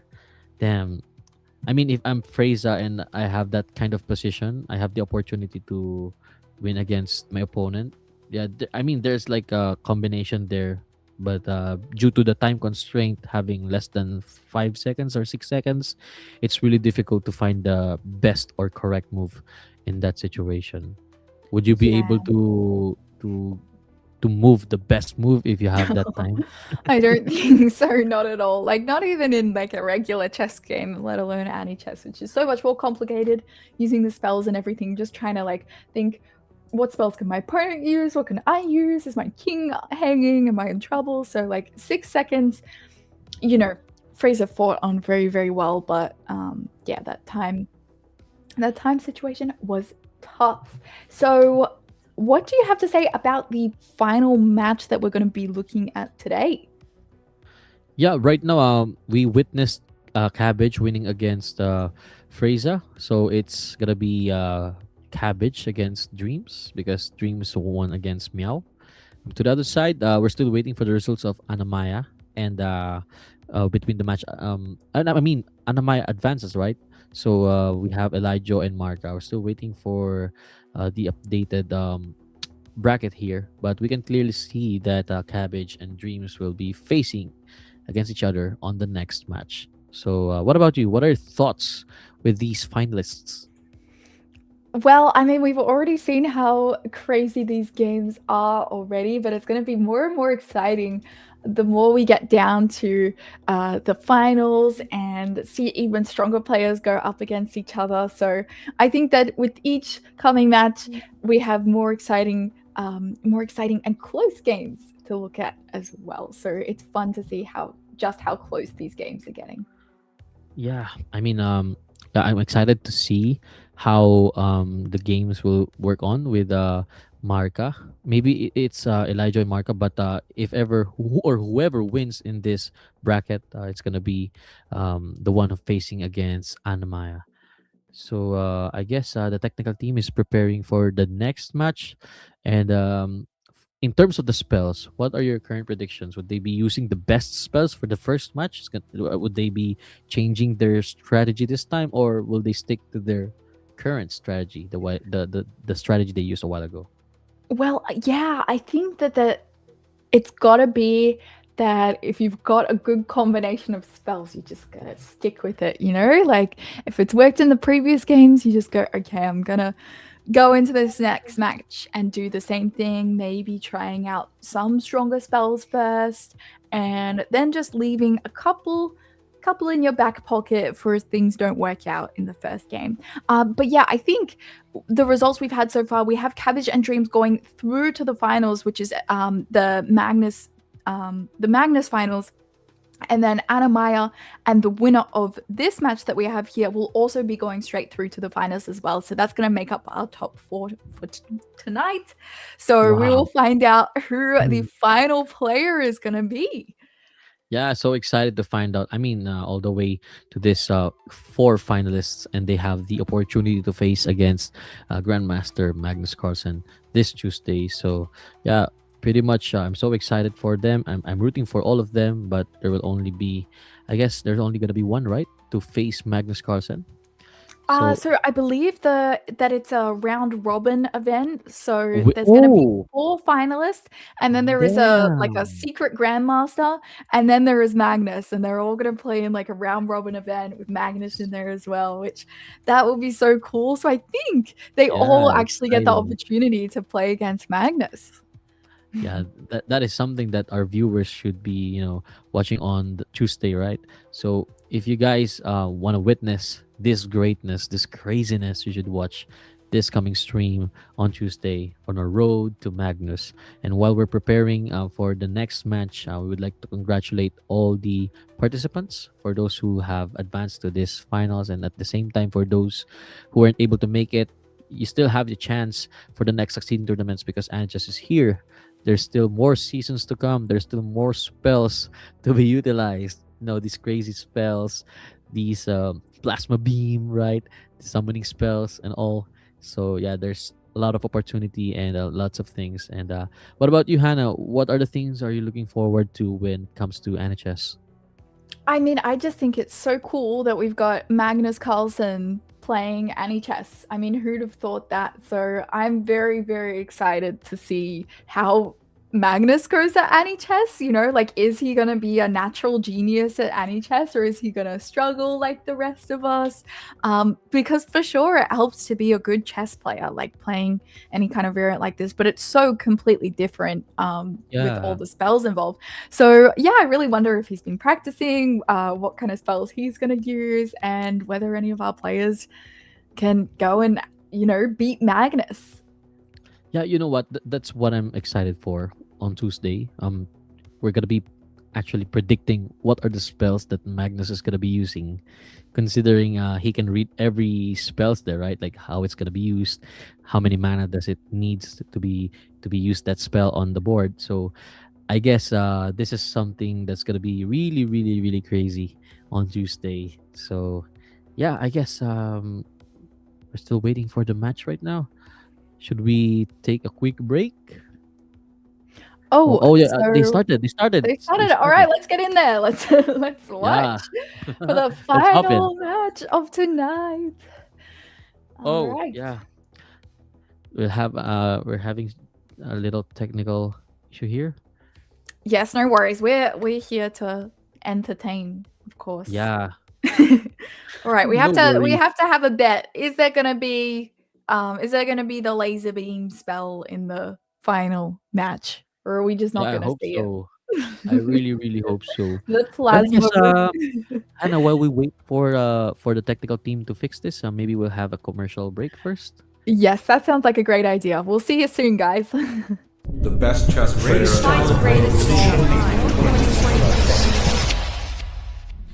As long as I'm in good shape, I'll be a dangerous man.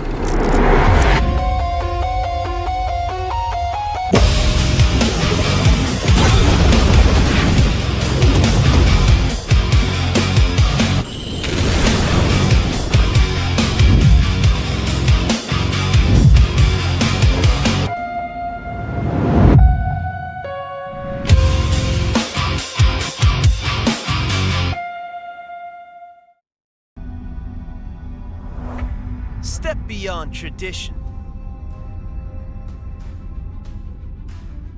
With a drop of magic. Clash in epic battles, where magic reshapes strategy. Let's set Hannah go. All right, here we are in the road to Magnus in the final match of tonight to find out who is going to be that fourth person who's going to be playing against Magnus in the finals. And here we have two very strong players. One that we saw an earlier match of, we saw Marker before, but we haven't seen any of Elijah's games yet. And yeah, John, what do you think about what's happening here already? We've kind of jumped into the middle of the game, so let me know what you think. Yeah, I think this is the first time Elijah has been doxed. I mean, in my experience, because I haven't seen him. Yeah, this is the only thing that I see. This is the profile pic that he's been using since the OG days. But yeah, we can see in his spells that he's using Parker Mac, Pounds, and Per, and Chaos Summon. Yeah, we're hoping to see a Pounds and Per in a match, and hopefully this time it's gonna be used properly in a match. While Marka has a tactical necessity, Queen Time, and Power Infusion. Both of them having these powerful spells. This is their first game, right, Hannah? Yeah, this is going to be the first game, so that's going to determine kind of the momentum of the match. And yeah, as you Yeah. said, I'm excited to see the Pounce and Purr being used as well. And both players look quite locked in and focused. And yeah, the Yeah. pressure must really be on for this final match for sure. Yeah, totally agree with that. And having to mention about the pressure, I guess Marka is being pressured with 1 minute and 13 or 12 seconds on the clock versus Elijah with 2 minutes and 18 seconds. So we can see that power infusion has been used to upgrade the pawn into knight, and for this knight to target this G4 square, forking the Mhm. king and the queen. But of course, Elijah will be definitely seeing this. So the response, what would be the response here? Let's see what's gonna be the tactical or maybe the strategical response of Elijah with this power infusion spell. Yeah, and as you said, Elijah might be the favorite going into this tournament. So he definitely sees that fork on G4. So let's see how that's met with. Okay. And what do we have here now? The knight goes Yeah, we have like three knights for black. yeah. I mean, we have seen this a while ago, Mhm. right?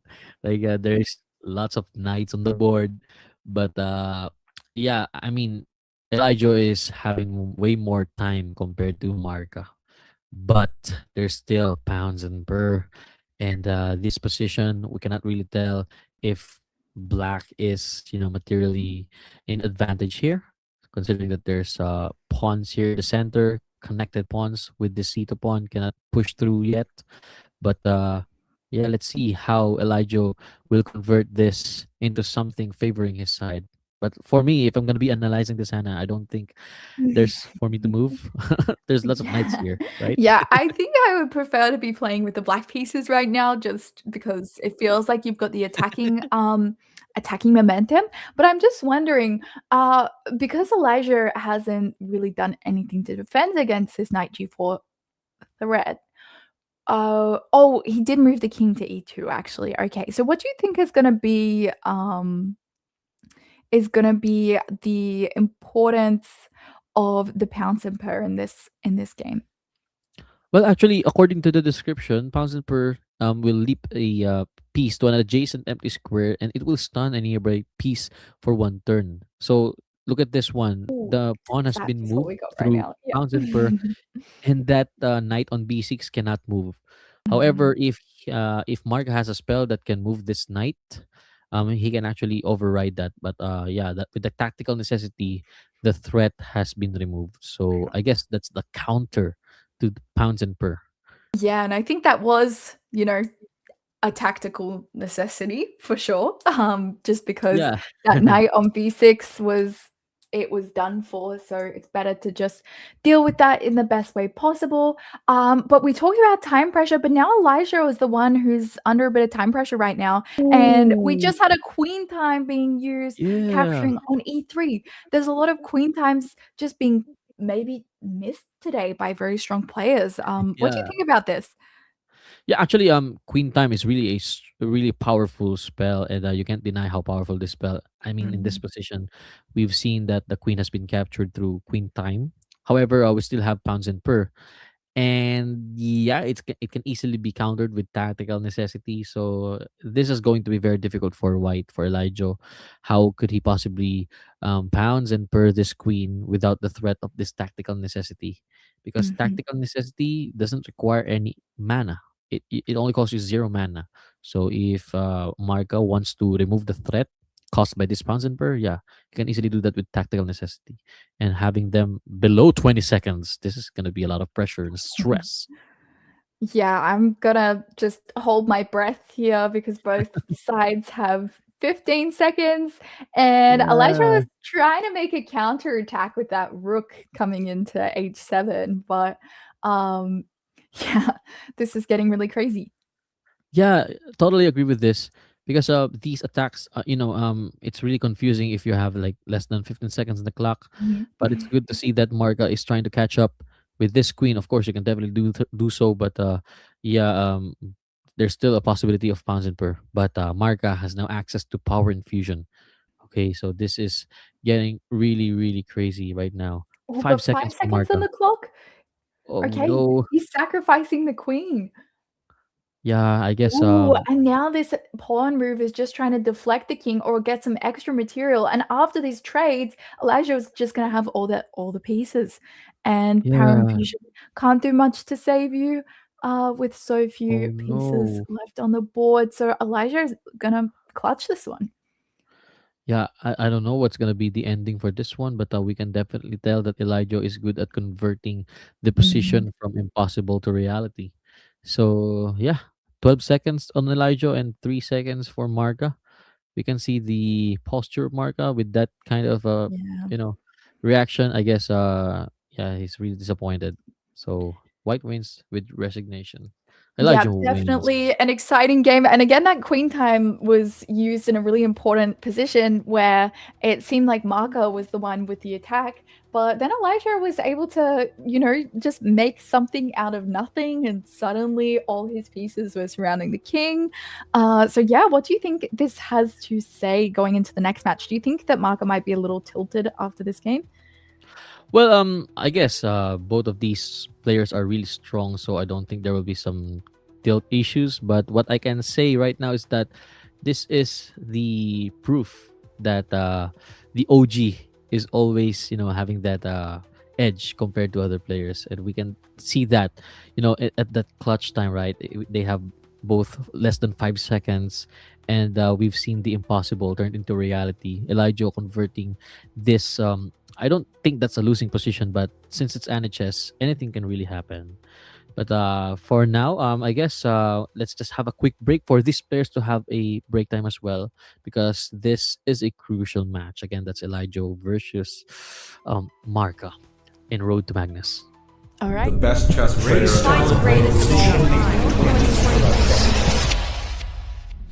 As long as I'm in good shape, I'll be a dangerous man.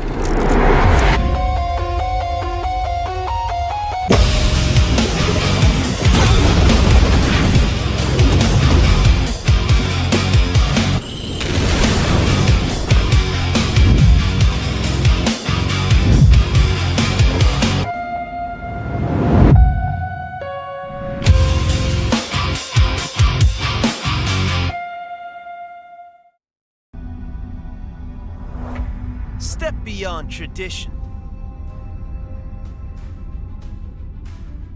With a drop of magic. Clash in epic battles where magic reshapes strategy.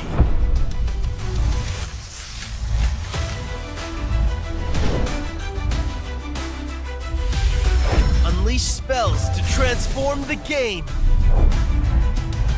Attack! Defend! Trick! Master them all! Ready to duel in the realm of magic?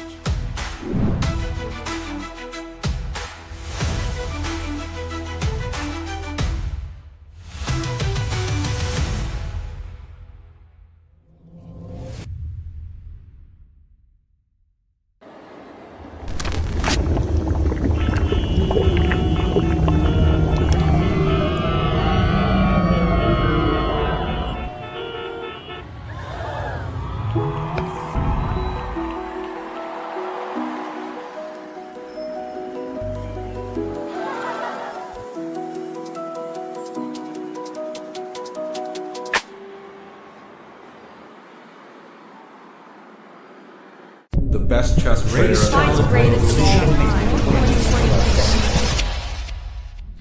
As long as I'm in good shape, I'll be a dangerous man.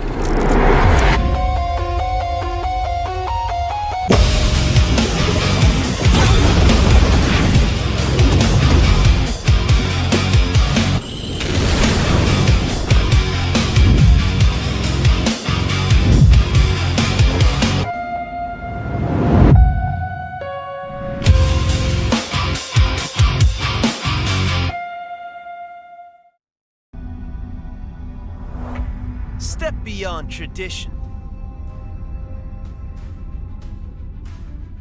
With a drop of magic. Clash in epic battles where magic reshapes strategy.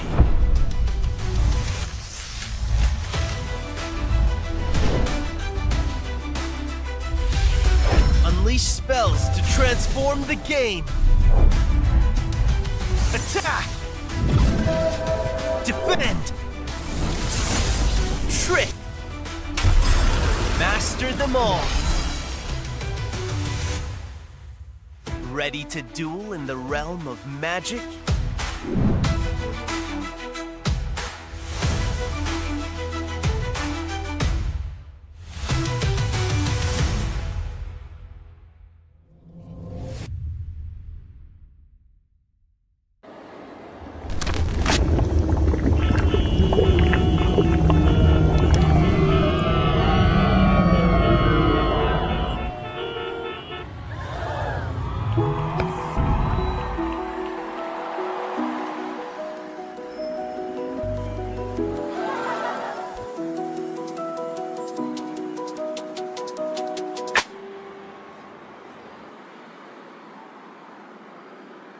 The best chess player.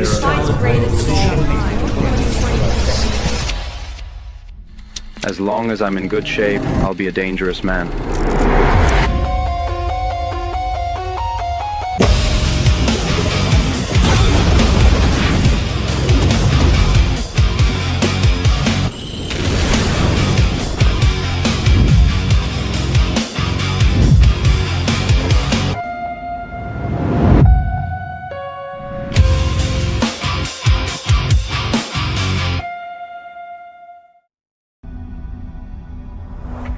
Step beyond tradition.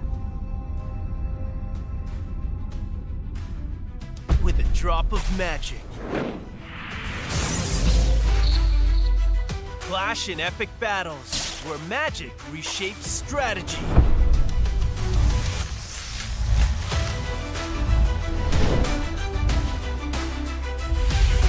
Unleash spells to transform the game.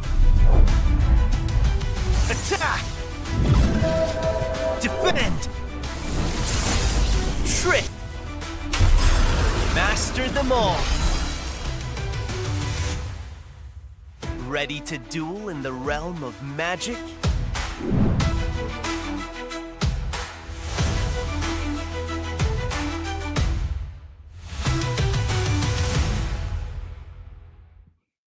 Yeah, they started now. All right, so we are back for the road to Magnus, and it looks like we've got the next game between Elijah and Marka up here.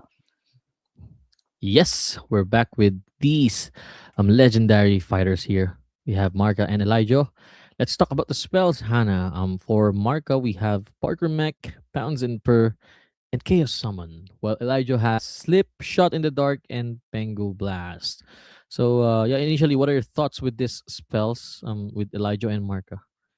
Yeah, it seems like these are a lot of spells that we've seen before. I'm very interested by Elijah's. Sorry, I sneezed. Okay, very interested to Elijah's combination of spells. We have no spells that are making new material, which is always interesting. These are more Yeah. like movement tactical spells, whereas Mark has got Parkour Mech and Chaos Summon, so he's got the chance to make a lot of new pieces here. What do you think? Do you think this is going to be important in this game? Well, I totally agree with you on the material part because if Marka decides to promote everything, like with Parker Mech, turning all these pawns into a knight, and with Chaos Summon, maybe who knows, he gets the chance to get a knight or a bishop or even a rook. That would be like a huge advantage when it comes to material. So I guess we cannot really deny the importance of having a material or a promotion style of chess spells or Anichess spells rather. So I don't think it's gonna be easy for Elijah with these spells. But a Yeah. big but, we have to know that Elijah is one of the OGs, and yeah, he knows how this spell works. What about you, Hannah? What do you think matters in this position? Do you think material making spells or the fact that you know how spell works?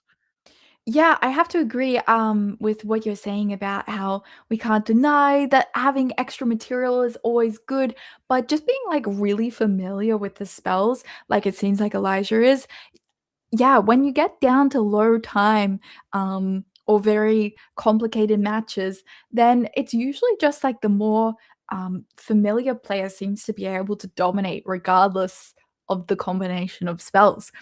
And yeah, we really saw that in the first match where Elijah was able to really get all of his pieces working together and create a really nice attack. But yeah, here Magda, he's got to be out for blood. He's making an extra knight, and then Yeah. already he's got 4 knights on the board, which is it's a lot. Definitely a lot. And we can see that Elijah is trying to utilize that slip spell.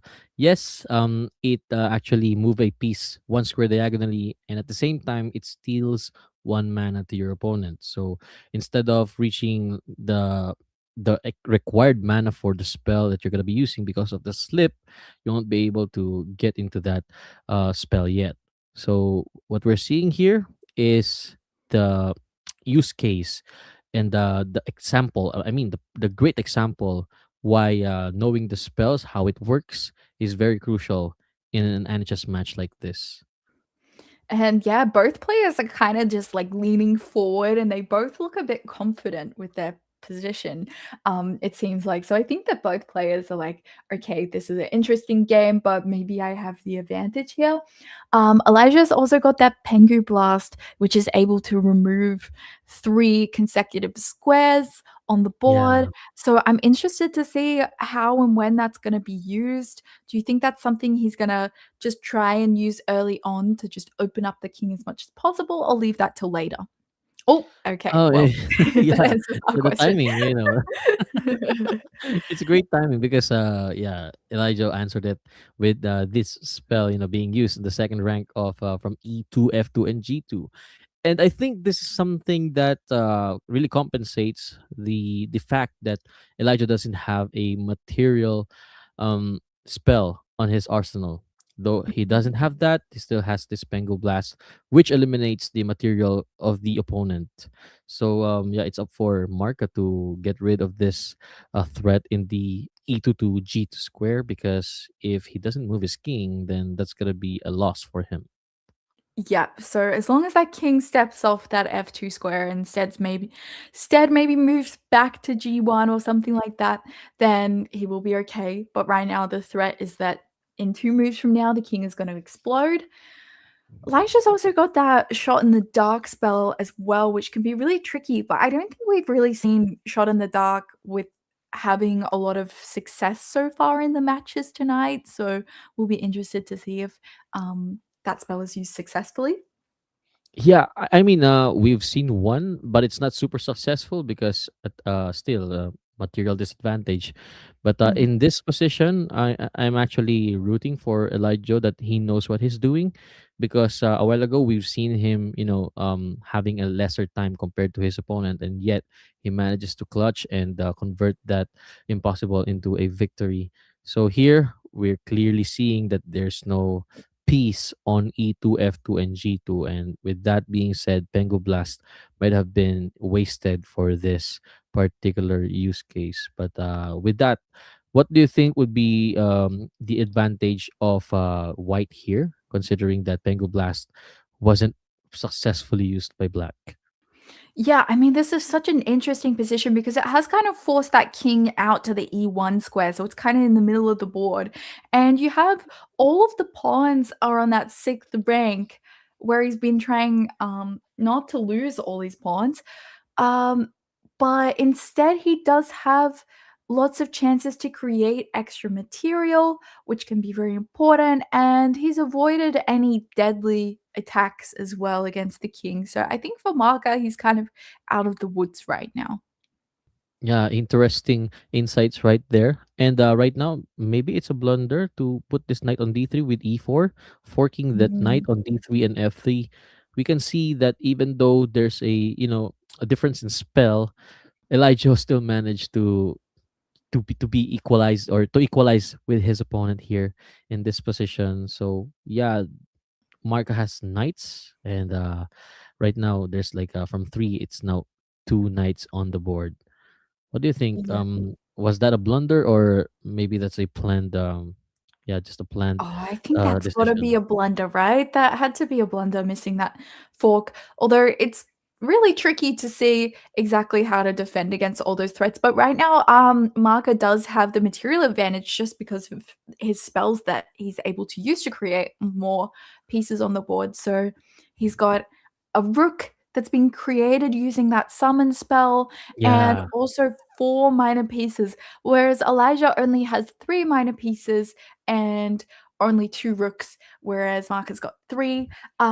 So yeah, I guess that Elijah's really hoping that his chances to attack and use that weak king will compensate for the lack of material. I mean, we've seen Elijah shown that that part of being an attacker. So maybe this is something that he will utilize. So knowing that the king cannot castle anymore, king in the center, while his king is in the king's side, pretty much safer compared to white's king. I think this is something that he will utilize. So with that Pengu Blast, white has to be mindful of that three pawns from a3, b3, and yeah, c3. And in that being said, or with that being said, black has a time, or black has moves to prepare for another attack. And I guess that's where Elijah is good at making at. What do you think? Yeah, I think that this kind of shows the downside of having all the pawns on the same rank, because now they all get Mm, hit with that Pengu Blast at the same time. And if all those pawns disappear, that king on D1 is starting to look less and less comfortable. So mm, yeah, I think this is really double edged right now. But Elijah is again low on time, only 27 yeah. seconds. But yeah, do you think he's gonna be able to pull a rabbit out of his hat again and survive this low time? Well, basing on his play style and from his past matches, I don't think this will really scare him, or will be a factor that will put some pressure on him. Maybe just a little bit pressure, but yeah, based on his play style, this is something that adds up to his confidence. So we can see an Elijah that can really beat this time, less than 20 seconds, right? So yeah, he can really clutch his way, and we're here to see if it's gonna be a victorious match against Marca with 1 minute and 25 seconds on his clock against 18 seconds Elijah. Yes, and Marg is reminding us that he's got the summon spell and has been creating knights and bishops all over the place. So let's see if those pieces are enough to defend. Yeah, actually, yeah, there's like three pawns for white and then five pawns for black. So yeah, there's still pawns to defend the king in the middle. However, will there be enough minor pieces to support this attack? That is something that we That is have to the find out question. here. Yeah, that's the question that needs to be answered. Although there's still shot in the dark, that can be really tricky. But I don't think that's gonna be very useful with rooks, and you cannot use that to queen. So if you're gonna be playing here, would you take the white or the black side? Oh, I think that you know what? I think that white's got more material, so why not take the white pieces? Like, I would be happy to play here with more time and more pieces on the board, but oh, okay, that slip spell is kinda Ooh, nasty. Okay, when yeah, the queen look at takes, that. oh gosh, this is getting, yeah, see, this is getting crazy. Elijah is just, I Yeah. don't know. I don't know what to say about this, but somehow, black's position is suddenly looking Yeah, and then scary. later on, you'll be surprised that the time is now reversed. It's like Elijah will now have 30 seconds, and then Marco will now have 13 seconds. I Yeah, know, he's like a wizard. yeah. I am guessing he's actually a wizard, like an actual wizard. He must be, honestly, like, because the time is just disappearing, but his time is also disappearing, he's only got 3 seconds. Oh gosh. Oh, yeah, Okay, it's he's really getting good at low. managing his time. I just Yeah, hope he Marco doesn't is have doing input a lag. good job at keeping the pressure on and, not letting this slip away. Okay, the Oh, queens are traded. he missed that. Oh! He missed that. Oh, no! He missed the check. Oh no, Elijah Oh, wins. no! Oh gosh. Okay, well, that came out of nowhere, like the king just getting hung. Yeah, he didn't see that the king was under check, and with that, Elijah Wow. won by King Slay. See, I mean, Elijah's just so good in the low time. Honestly, I think that he's gonna give Magnus a very hard time. Unless Magnus has been planning a lot of Anichess, then Elijah might be able to, in a few days from now say, I beat Magnus. Which would be a Yeah, very exciting bragging right to have. looking forward to that. But yeah, I guess those are wonderful matches, Hannah, right? Yes. And yeah, we're looking forward to the next matches with the Road to Magnus. But before we end, do you have anything to say to our crowd, to our audience? Yeah, that was a really fun match. Thank you so much, everybody, for coming in and watching. And yeah, all I have to say was it was just so exciting to see so many players bring their best game tonight. And good luck to everybody who is going to be facing against Magnus in the finals. And congratulations to all those who didn't quite make it but have won themselves some check coins and some good experience. Anything from you, John? yeah, just like you, I want to congratulate every participants who participated here tonight, and for those who haven't, who didn't make it to the finals, you're still the best of the best here at Anichess. I mean, I'm not in the same level, but yeah, congratulations to all of you, and again, see you guys on Tuesday here in Road to Magnus. My name is John, and I'm here with. Hannah says, and we'll see you next time. Thank you. Good night. The best chess player.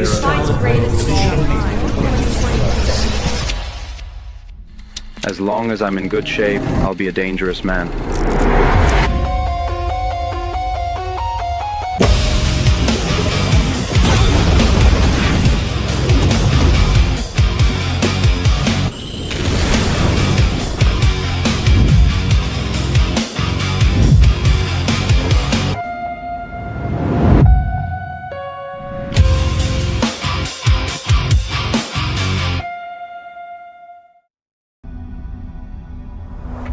Step beyond tradition.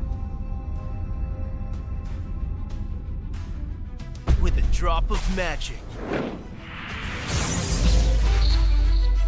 Clash in epic battles where magic reshapes strategy.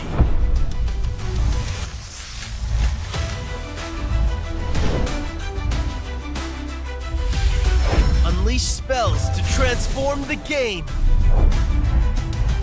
Attack! Defend! Trick! Master them all! Ready to duel in the realm of magic?